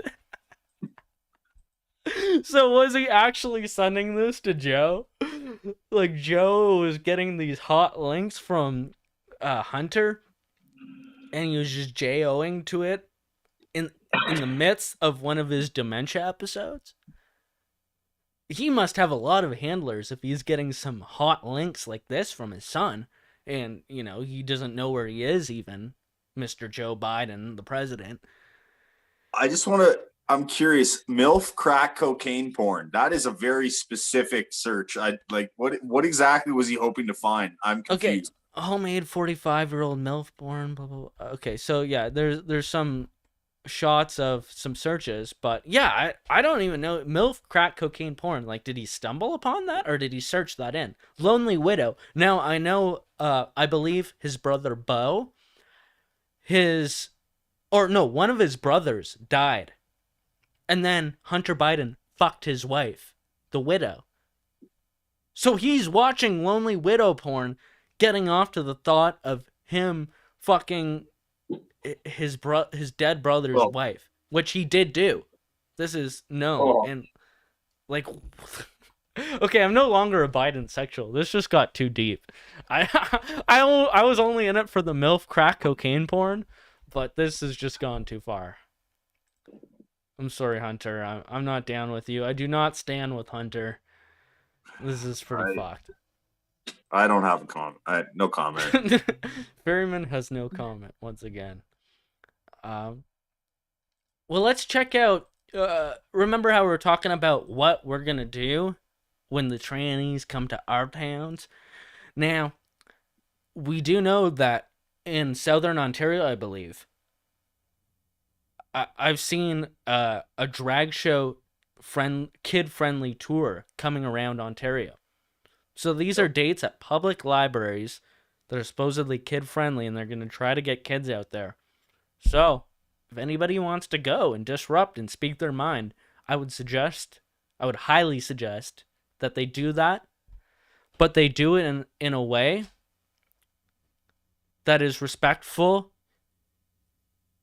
In a sense, I don't know how we're going to do this, because in Canada, you're going to get charged with a hate crime very easily. So, if you are smart and you think you know how to do this properly, I would become a leader among men and rally a bunch of guys to do the best that they can do to make a good showing in opposition to this, while keeping everybody in line into making an optical but very principled stance against what's going on in protest. Because we know what happens here in Canada. We have Jeremy McKenzie going to protest the forced masking of children at schools, even after it's been lifted by the rest of the country over in Nova Scotia out in front of Robert Strang's house, and he is being persecuted to the furthest extent of the law, and they enacted new laws against him and are treating him like a fucking domestic terrorist, essentially. So this is the kind of thing that we're dealing with here in Canada. So we've got to be even smarter and more proactive than them when we're dealing with these situations. Yeah, I think if you caught what happened in Dallas over the weekend, I think Alex Stein did a really good job there. Well, I'll pull that up. I'll pull that up. I have that right here ready to go. And I think that Alex Stein has been an inspiration to me in the last several months. He started off going to city council meetings and doing comedy skits, doing he called it culture jamming, where he pretends to be like a crazy leftist. Him and this other guy, Cassidy Campbell, who's also like has over 1 million subscribers on YouTube already, being like a professional comedian prankster, doing characters out in public. He has about like a couple dozen different characters that he uses to like do, you know, social experiment, funny skits, improv on people in public, like the gay character at the gym. And I was watching Cassidy Campbell before he did this. He was my favorite guy already. He was so edgy, and he would take it like a bit further than everybody else. and he had dozens of characters, and then he had like a conversion to like hardcore Christianity, and now he's doing all this great activism mixed with comedy with Alex Stein, and they are doing a fantastic job, and now they're getting more political, and they're trying to speak up as much as they can, and it's great. And I fear, though, that even what Alex Stein is doing would be considered a hate crime here. So we've got to be careful. We've got to keep it comedic, so that when they come down upon the people who are doing this, like, it'll erupt into a circus show, and then people, their good senses will kick in and say, hey, they're trying to groom children, they're trying to like corrupt the sexuality and the moralities of our society, and this guy's fucking funny, he's making a good point with humor. So all these things combined, I don't think that even Canadian society could withhold that, because hey, we pulled off a really good job with the trucker freedom convoy. I think we have a chance with this. Like, you're right. You do have to be careful about how you go about it, and I can give you. Don't call them trannies. Don't like be. Like, stick to the points, and like throw what they're doing in their own face too. That's a good thing to do. I could give you an example too. Like, this is, as far as I know, Calgary's the only city in Canada that has this. But Calgary just passed a new bylaw that basically means that if you're mean to someone in public, you can get a $500 fine. So it's not criminal charges. It's literally a bylaw infraction. So it's a harassment bill, but really what it amounts to when you read it is like, if you're mean to anyone in public, like if I was just like, as simple as something as like, nice dress, loser. If a guy was walking down the street with a dress, that you could get charged $500 for that. Like, so you could not go to one of these things. Like, let's say hypothetically there was one in Calgary and you went there and you were like, fucking trannies. Like, that's a $500 fine. Like that. And it's crazy because they could call you a Nazi. They could say all these horrible things about you that have way more of a social consequence, and they're way more unfounded in reality and have no accountability for whether it's actually true or not. Yet, with the current power of society, of like the social climate, they could get away with it. And it's just absolutely, you shouldn't have these rules in the first place, but it's really against us in these regards. So we've got to be smarter than our opposition. So comedy is one thing, but you do see some things in the States where they have a lot more free speech, and you have people like the Goyim Defense League who are going around doing crazy, insane stunts to the point where Bernie Farber is using their flyers to pretend like they came from here. But that's what those guys are doing in the States. And we don't have the ability to have free speech like that. It's not like that's what I would say or what we would say if we did, right? I think we would be a lot more to the point of what we are trying to fight against than those kinds of people. But those kind of things, that would equal hate crimes over here, and it would not necessarily get the backup that you would want. And so forth. You got to use your language carefully. You got to use your political power and your organization skills carefully. Like, for example, with the trucker convoy, when Jeremy said, everybody fucking behave, nobody fucking jaywalk when you get there. Yeah. You know, this is about the truckers, this is about the freedom movement, it's not about you. That was a great example of leadership. Yeah, I think, I don't know, I would suspect that if you're going to go protest at any of these events, the best way to do it is probably silently with a sign, and just get as many people there as you can. Stop child grooming. As many people is a key thing. Yes. Because if you say anything, then they're going to hit you with, you know what I mean? Like, it's fucked. Left-wing protesting or left-wing violence is protesting, and right-wing protesting is violence now. So it's like that's the world we live in. 100%. So let's check out Alex Stein's confrontation. I think this is acceptable optics for what we could do. I think he has a great grasp on what's going on. He gets right to the point of what we are trying to say. because you know what? I don't care if a transgender person does what they're going to do at their own gay bar or whatever. They can do that. I would never go out and scream at them at 2 or 3 in the morning for living their lifestyle. So you've got to get your messaging on point with this kind of thing. And Alex Stein does it perfectly. Even the title of his Twitter post, asking the drag queen how she feels for exploiting little children, ? He has like 31,000 likes on it. All this engagement, 1.5 million views. Let's see what he did. For little children? Do you like dancing for little children? You don't think that's disgusting? Dancing around for little children? Away from me. Don't you think that's disgusting? I need you to get away. Get the fuck away. Hey, well, you can't just touch me. You don't think that's disgusting? You can't touch me. Your mom's a bitch. Go on. You don't think that's disgusting? Dancing for little children. You should be ashamed of yourself. Dancing for little children. You should be ashamed of yourself. I fuck him. Is he a child? No. You guys dancing little children. You should be ashamed of yourselves. You're disgusting. Think about what you just did. Okay, that's fine, but you danced naked in front of little children. You did. You did. Do I stop you, bitch? Look at you. Stop. You dance in front of little children. Stop. You dance in front of little children. Little children. Do you See that? Right on point. He just kept on hammering home the point that we are very upset about. They were dancing fucking sexual dances in drag in front of children. And, like, this would never be allowed normally. But the fact that they're transgender and it's just supposed to be about acceptance, that somehow there was a glitch in the matrix, and with all this terrible, evil social conditioning, probably coming top down from the elites,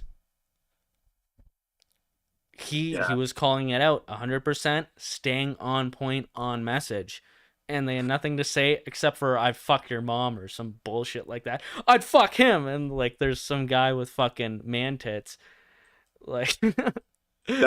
You know, like, this is the kind of guy who probably wants to fuck a real female, but, you know, he's got the gyno mask to see, and he hasn't hit the gym. He's not working on himself, so this is what he's going to settle with, you know. This is he nailed the point too. It's what I said earlier. It's like, okay, like, regardless of whether your lifestyle is, like, I don't think it's right. Okay, just period. Like, that's my opinion, right? You know, it's not an opinion. Is that why do you want to dance in front of children? Mm-hmm. It's as simple as that. Why do you want to?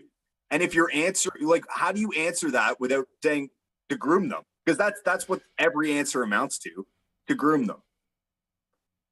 Whether or not you think it's a good grooming or a bad grooming, right? Like, that's the point. Is like they literally admit to it. They'll literally say, like, because we want to make them more tolerant. Tolerant of what? Sexual. It's the ego thing. It's the validation. Tolerance becomes their method of validation for their lifestyles. Yeah. And in it, there's a Trojan horse of pedophilia. And probably, like, the lower percent. Like, when you look at all this lib TikTok shit and all these Florida teachers that are freaking out about the DeSantis bill, probably most of them aren't going to molest children. Or they don't really want to. Right? But they are providing a Trojan horse for the ones that do, which is a disproportionately large percentage of the population of that community. Yep. And at the same time, they're corrupting the kids morally, and they're confusing them sexually in a society that is already delicate. That's a good point too, which is, you know, you'll see if you go to Reddit, you know, D-trans, right? There's 30,000 something people in that. You know, it's not that uncommon for these people to regret their decisions. And the thing that I find so disgusting about them wanting to talk to 5-year-olds about this is it's like 5-year-olds have a tenuous grasp on reality at best, right? And you want to confuse them with this shit whenever, you know, people who transition in their later life, you know, end up regretting their decision. There's fully developed adults who get sucked into this and then regret what they've done. and you want to confuse a 5-year-old with this, there's no way that could possibly go wrong, right? Let's talk to all the children about gender ideology, right? Get them real confused before they even hit puberty. And then whenever they're 20 and they fuck themselves up for life, then they're going to realize it. And like, it's so disgusting. Yeah. The confusion, there's no need to do this to young kids. You should leave the sexuality. You should give them the basic information on, you know, what reproductive information is and how to protect themselves from predators. Now, when I was growing up, sexual education at a Catholic elementary school, which I thought was appropriate. I thought they did a good job. In grade 4, we watched a video called The Bad Touch Video. Now, if anybody knows what I'm talking about, we have a lot of Canadian viewers. I've looked so hard on Google and online to find this fucking video. I want to find a copy of this motherfucking video. God damn it. I've seen on a forum somebody saying, did anybody see this video with this kid named Alex who's like both a boy and a girl, and it was like the Bad Touch video, and they showed it in Ontario schools in Canada for like sexual education? I'm like, yes, where is that video? And the funniest thing ever was, okay, so there was a bunch of build-ups to like, okay, here's the plot of the sexual education video that we watched in grade 4. And it just got sprung upon us randomly in grade 4. And then we all were like, whoa, it's crazy.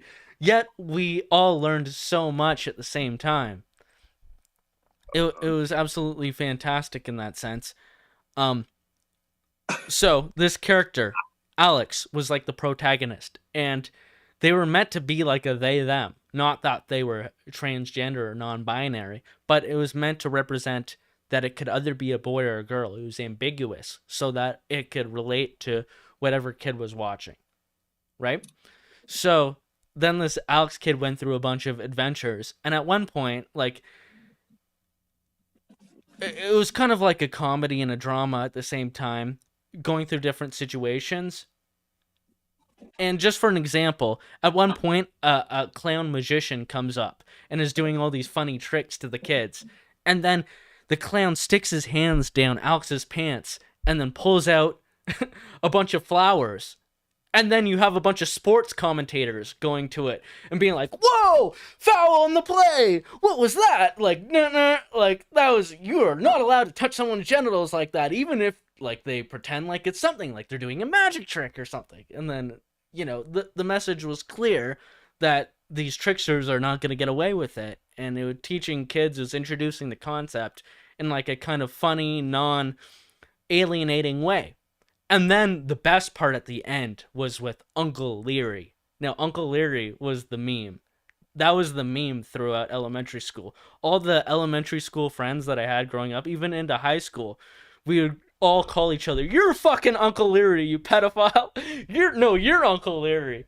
So what happened is Uncle Leary was the cool uncle, and then he took Alex and all the other kids to the playground, and then Uncle Leary gets a bunch of ice cream for everybody, and is like, "Oh, Uncle Leary's the best. He bought us all ice cream." And then Uncle Leary hides in those tubes things at the playground, where like those tube tunnels, and then he's in the tunnel. Oh, and another fact, Alex, everything like there's this mime that follows around Alex everywhere he goes, that mimes out his emotions. So whenever Alex is in a situation, the mime is just like doing weird shit, like miming out Alex, the protagonist's emotions. So Uncle Leary is like, "Hey, I want to show you a secret," and you see like shadows in the tunnel, in the playground tunnel, and then all of a sudden you just hear, "But Uncle Leary, that's your penis!" And then you just see the mime like, okay, you gotta find this video. But... Yes, it's the most fucking like nostalgic piece of coming of age propaganda / educational video that could ever happen to an Ontario youth of the millennial generation. I'm sure with fucking the new Zoomer generation, they just have like a new one where Uncle Larry is like Uncle Larry's like the hero, where he teaches Alex about how, like, yes, you could touch the adult's penis and then know that you might want to switch that out for your vagina or something. Everything is all relative. Nothing is real in this postmodern era, right? That's probably the new educational video. Let's see in the chat if anybody has seen this, or am I just fucking crazy? Oh, Ram3 saying, "Oh God, now I remember." Do you remember Ram3? Give me confirmation that you know what I'm talking about. Or are you just saying that to appease Edgy? Night Watchman says, "I'm pretty sure I saw this in an acid trip back in the day." No, this was real life. Me and my friends called each other Uncle Leary for like 10 years after that. This must have been after my time. I never saw this. Not that I remember. If I did, I repressed it. Shane Marshall saying, "Your teacher was grooming you, Daniel." What, grooming me to not accept Uncle Leary's advances in the underground tunnel? I think that was a pretty good message. All right. Okay, nobody knows what I'm talking about. Either way, I just felt like I had to share that. If anybody has the videotape, if anybody could go rob like an old school elementary school, Catholic elementary school in Southern Ontario, that would be fantastic. Al Stern gave a $20 super chat in Entropy. Thank you so much, Al Stern. Al Stern has been keeping this show above board. If it weren't for Al Stern, well, basically I wouldn't be getting any money at this point. I'd still be doing the show, but it's really appreciated, Al. Thank you so much, man. He says, "I haven't seen a White Claw in that hand in a while. Maybe this will help. Cheers, guys." Well, you know what? I have the Edgy D cup here. The D cup. Guess what I'm putting in it? It's White Claws. Oh, bait and switch. I also have an LGBT Bud Light can over there in the corner somewhere. It's out of my reach, but yeah, Bud Light is all about the LGBTQ plus IA. John, what is it? It literally has they, them on the can. Yeah, okay, no, I'll be right back, okay? You can go shit on Bud Light. I think we got about like 10-15 minutes left. I'll go grab my Bud Light in a second. You can maybe chirp the chat. Call them Uncle Leary if you want. I'm going to go get my Bud Light to prove this. All right. I can't see the chat, but I'll, well, I don't know. Everything is fucking LGBT. Like, I could list off so many things that I've seen in the past week of like, that is just unbelievable. Like, here's a good example. When I did Factor Fairy Tale for last Friday's Ragecast, I literally made one, right? It was a fake Guardian article where I said, "Is pride racist?" or, you know, "Is pride too white?" Right? That was the made up headline that I made. And then literally 10 minutes later, as I'm making, like, you know, looking for articles and ideas, I found a CBC article that basically said pride's racist. And I was just like, literally, like, they're literally writing fairy tales as facts. Like, I thought that was a joke, and it turns out it's true. So I was just like, I don't even know what I'm doing anymore. Right. Well, that's the great thing about fact or fairy tales is that it's indistinguishable from reality, and you actually use the format and you like almost pretend to be them, that it's uncanny. So it's like Alex Stein or Cassidy Campbell with their trolling things that they do in city council, where they pretend to be like the newest transgender swimmer that isn't allowed to swim with all the females just because they were born a male, right? It transcends reality because that's literally the reality we're living in now, where this is acceptable. Yeah, the other thing that I found too is it's interesting. Like, I've taken stuff that people. I actually did one today. Like, somebody had a fake news. There was one going around that was like, Dr. Tam suggests using butt plugs to stop the spread of monkeypox. Right? Like, that was just, I saw that.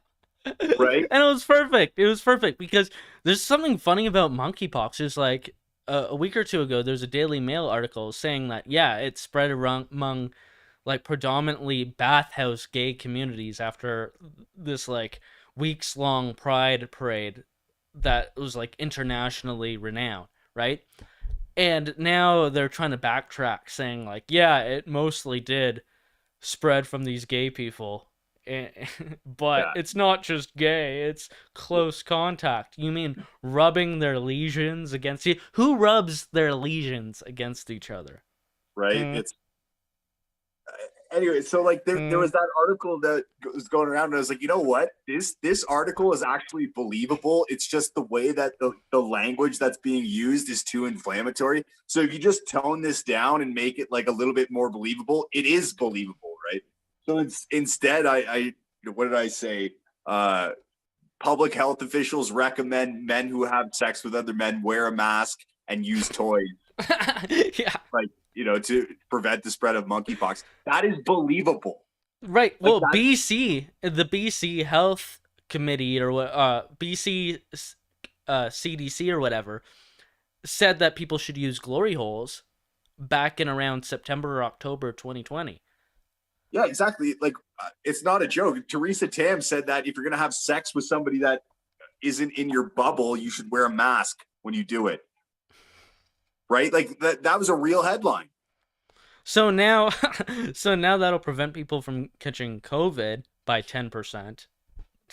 But they'll still get the monkeypox because they'll be rubbing their lesions on their pubes and whatnot against each other, right? That's exactly why it becomes believable, because it's like, okay, if the word butt plugs is in the headline, it's not very believable. If you say use toys, which is literally the same thing, that's exactly what you're saying, right? If you see the word butt plugs in the headline or in any article, it's over.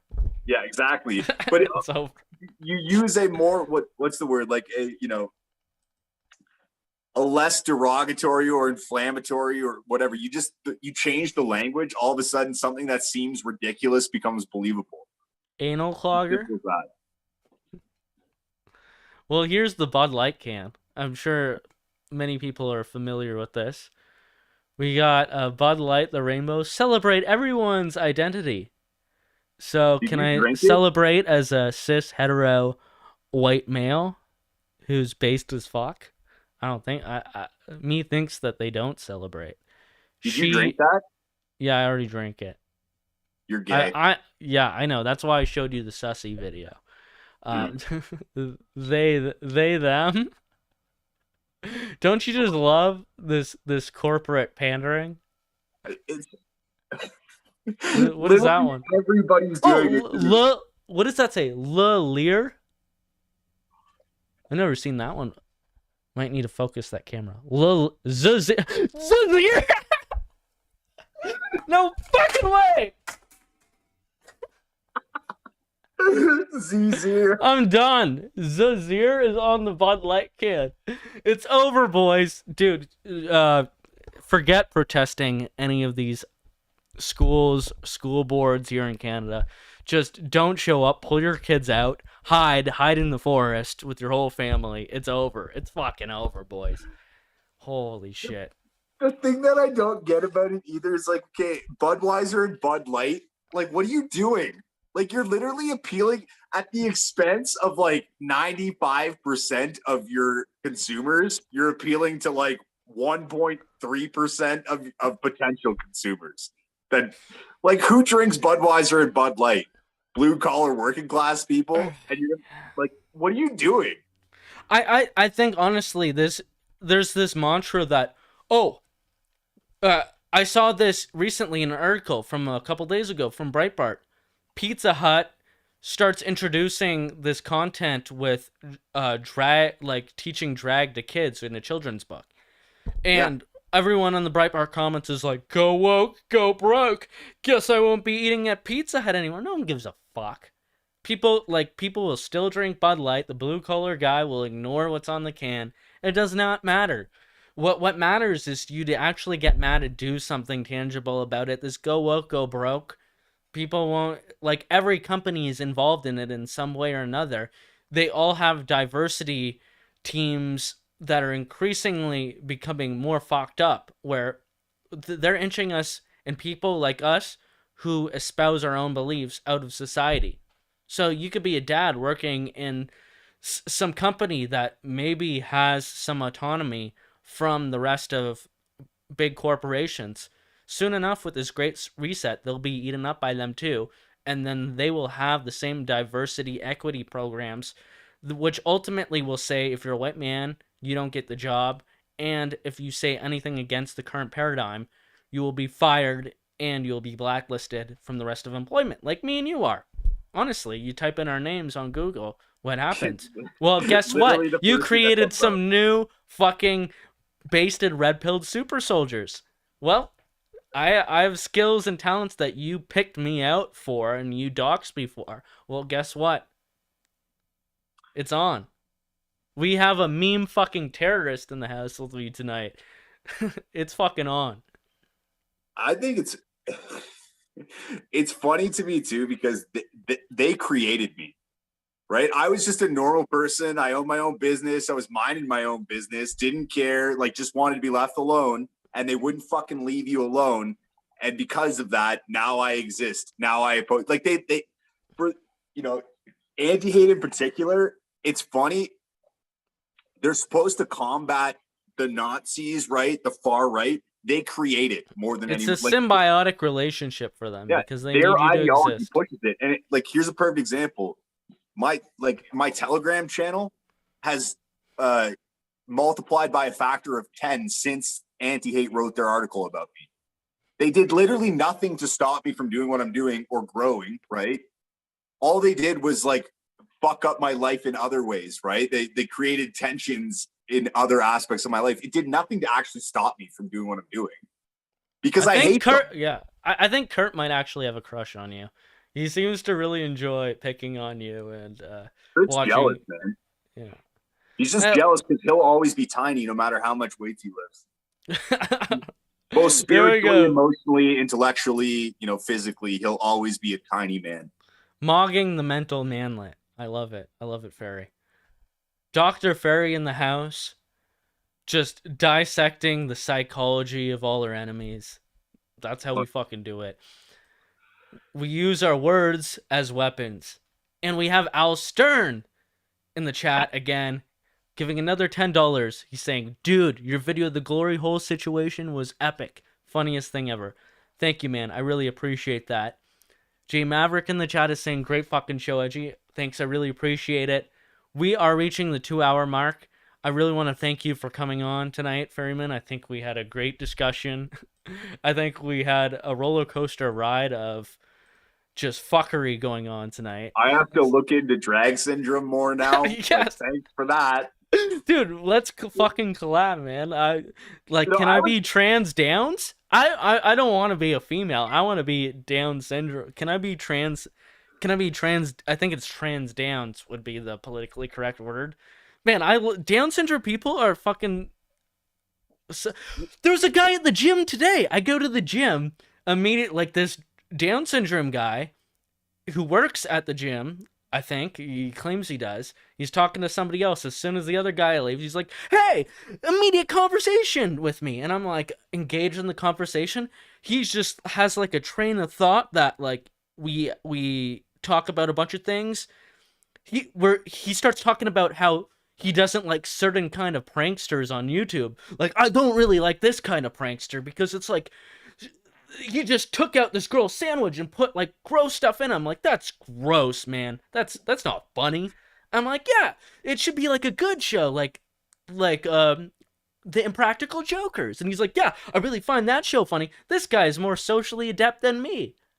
I'm like a shy little pussy. This guy's just mogging me socially, making friends left, right, and center. Like, I'm like looking at people, sizing them up like a schizo little shy boy. And yet this Down syndrome guy is just mogging me socially, being the fucking alpha male of the situation. I have immense respect for the DS, for the Downs. And I would like to transition into somebody with that caliber of mental capacity for enjoyment of life, right? So I will be looking into this kid that I used to go to a Boston Pizza all the time because my buddy managed it. And on Fridays and Saturday nights, right, when it's busy, they had this, I think he was autistic, but he like operated the door, right? And so like you got to know him and like you talked to him. And it was the funniest thing to me was that if you like went up and you're seeing him and he's like, hey man, what's up? He'd be like, hey, how's it going? Good. And he would just like say like, he would just assume that like, because how people do that? They go, hey, how's it going? And everybody goes, good. And then the other person goes, how are you? And they go, good. So he would just do it like 3 times. He was like, hey, how's it going? Good. Like he just, I thought that was so funny because he just like moves past the, social, small talk cues that we all go through. Because in his mind, he just like jumped to the logical conclusion of where it's going, right? I don't know why you just made me think of that. But. Well, yeah, it's like he has a kind of he breaks apart from the normal circuitry that we have. And in your Down syndrome situation, he kind of got to the point of it in a meta-analysis, like, yeah, this is where we're going. Oh, good, okay, yeah, exactly. And then in mine, the guys just neurons are firing into like an endless stream of conversation until you ultimately have to depart from each other, and like it could go anywhere. It's like a free for all at this point, and like I love that excitement in my life. Maybe I could learn a thing or few from this guy, and that's the beauty of diversity. Diversity of thought. In the What is a Woman documentary that I thought was funny is when he's talking to the women's and gender studies guys, he goes, can I be transracial? And the guy's like, the only disqualifying statement that he had to that was, I don't think that that's a genuine statement, or that's a genuine emotion that you're describing.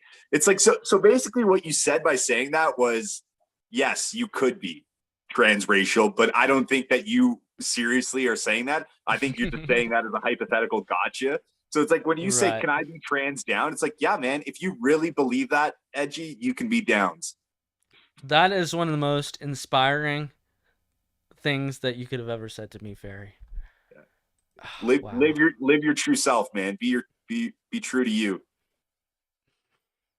If that's who you are, that's who you are, man. Bye. No, that's not what they hi. Hey. I gotta work on it. I gotta study a few, I just thought, whenever Cartman's trying to compete in the Special Olympics and like does like the montage of, have you ever seen that South Park episode? I have seen it. It's been a while though. That's literally you, right? You gotta study up, you gotta research it, you gotta get your persona right, and then you gotta live it, man. You just gotta live downs. Okay, I have one video. I quickly one clip of it video. Okay, perfect. Hey everyone. I was onto this a long time ago. This is probably like 5 years ago at this point. Here, 1 second. Here, I'll just send it over here. I thought maybe I'd privated this, but thankfully I haven't. Hey everyone. I was asking. You know how there's the Jewish question? Yeah. Well, the DSQ. This is a bit different, a bit less controversial, but nevertheless important. So I feel like it's going to be just as controversial, but I'll wait and see. I don't know. This is just like an old school edgy video. You can just look at any point in this, and it's ridiculous. All right. I'm looking for one specific part here.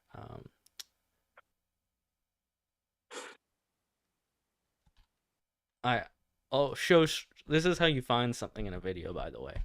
You go show transcript, and then you go down. Oh, yes. And your resident. Okay, I was asking the tough questions back in January 2017, so. Edgelord, Edgy D. Here at Edgy D TV, we ask the tough questions in life. Like, why does every guy with Down syndrome look like this guy? Is Down syndrome just a disease that makes you turn into this guy? I've also made some promises in the past. Edgy D was onto this before anyone else was, okay? I was asking the tough questions. Are you trying to say, like, are you basically asserting that Down syndrome people are some kind of Borg like race of people that are amalgamating everybody into them? That I mean, what else am I supposed to, like, why do they all look like that? You go type in Down syndrome, even the black guy looks like that. Why do they all have the same profile? I mean, okay, Ferryman, you don't have the answers. I'm not a biologist. All right. The classic answer. You're off the hook for now, okay? All right. Well, I think we've covered a lot of topics here. We still have a lot of questions unanswered. I will be looking into the DSQ, of course. Yes. This is the real question of our times. If I could be like that, then I don't think I'd have any problems in life, you know? If I could just have a string of thoughts that just flows fluently like a breeze in the wind, no worries, then, you know, my life would be grand. But anyways, Al Stern with his $10 donation. Thank you again, Al Stern. I really appreciate it. You're keeping my head above water. Not really. I have a normal job besides this, but your money is really appreciated. Thank you so much. He did mention my glory hole video, so I'm going to leave you guys off with this video that I did about glory holes and how they were instituted as something to protect us from coronavirus. So, do you have any closing statements that you want to make before we go, Mr. Dr. Ferry? No. All right. The Chad, no comment. Thanks for having me, Edgy. Yeah, thanks for coming on, man. This is a fucking blast. Satire. All right. Oh, I'll check the chat quickly, just see if anybody said anything else. Thanks for the stream. It's good to see you, Trish. Thanks as always for showing up, Ram. Oh God, not the DQ, not the DQ stop sign of Texas. No, I'm not talking about that, Ram. The Borg. Yeah. J Simp, J Maverick, good to see you again. Dan the Raging Canadian, Night Watchman, thanks for coming. Thanks for coming, everybody, here to help spread the light. Monty J. Dude, grow your beard? Oh, wow, what an insensitive comment. Who's he talking to, you or me? I don't know, but I'm personally offended by it, by the fact that I can't grow I've been a beard. over this many times. My facial hair only grows in Joe Dirt, okay?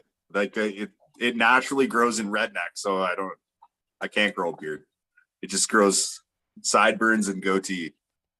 Okay, like well, I'm on the side of the 6'6" giant, so me and him have some solidarity where fucking fresh baby face, champions of the world. You don't see Down syndrome guys with beards. They're the fucking salt of the earth, so yeah. Fuck Fair you, enough. Monty J. Have a good night, everybody. Cheers. Peace out. Warning. The following program is fake Edgy D news and TV contains... Classic. Edgy D TV Classic from late 2020. Good night. Satire warning. The following program is fake news and contains edginess, insanity, and an overdose of black pills. Viewer suicide is advised. The government in British Columbia, Canada has just promoted some new tips for safe sex to protect yourself during this coronavirus pandemic. Listen closely, because you're not gonna fucking believe this. The CDC recommends you use barriers like walls. For example, glory holes. What?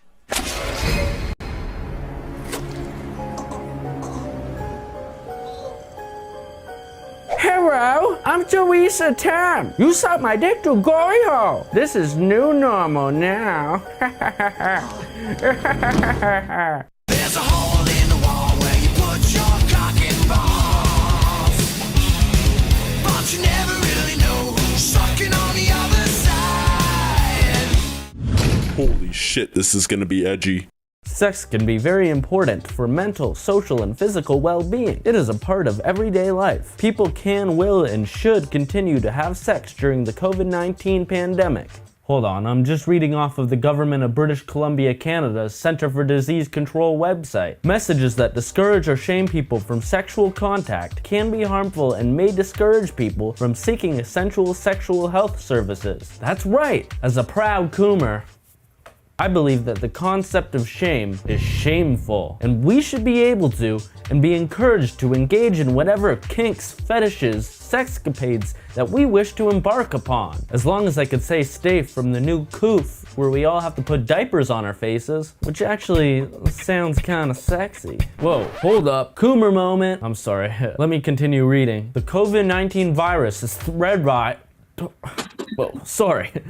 I may have been speaking too moistly there. That prevents you from breathing or speaking moistly. Anyways, the virus has been found in semen and feces, aka poop. Poo-poo comes out, the other poo-poo's out, and then they eat the poo-poo. The other person is poo-pooing, and this one is eating the poo-poo all over the place. Whoa, hold up. I thought we were against kink shaming here in progressive Canada. I was an expat who fled my birth country of Uganda to avoid persecution against the tyrannical bigots who would not let me eat the poo-poo. We want to ask Barack Obama to explain to us, is this what he wants to bring to Africa as a human right to eat the poo-poo of our children?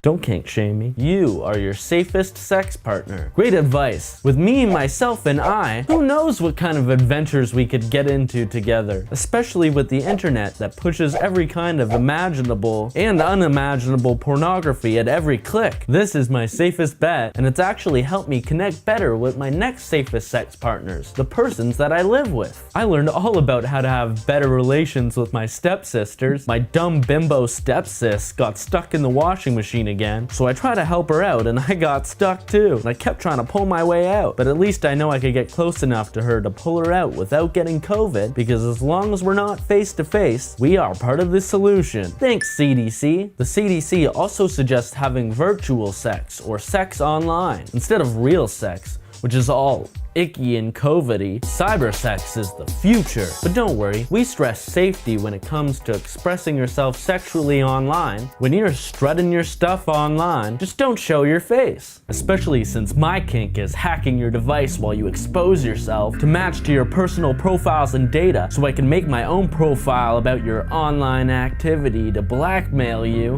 Which is totally okay though, because it's my kink. Don't kink shame me. You shouldn't have anything to worry about though, as long as we're not face to face, as long as only our genitals are making contact, as long as there's no real emotional human connection involved, we should be fine. The CDC is right.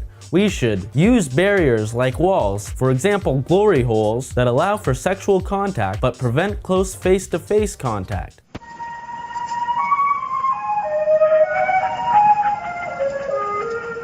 Yes, glory holes. I'm listening. There's a lot of crazy shit that can go down with a simple glory hole.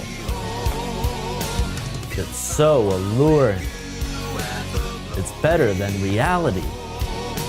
But at what cost? Submission to fear is a kink to die for. I'm coming! You might want to consider that on the other side of this wall, more often than not, there's a dude. I mean, I could just picture a girl and then it's good. It's a dangerous game you're playing, Frank. Supposing the other guy is picturing a girl also. How's he gonna do that with a dick in his mouth? I don't know, that's his problem. Okay, I'm finished. I identify as a glory.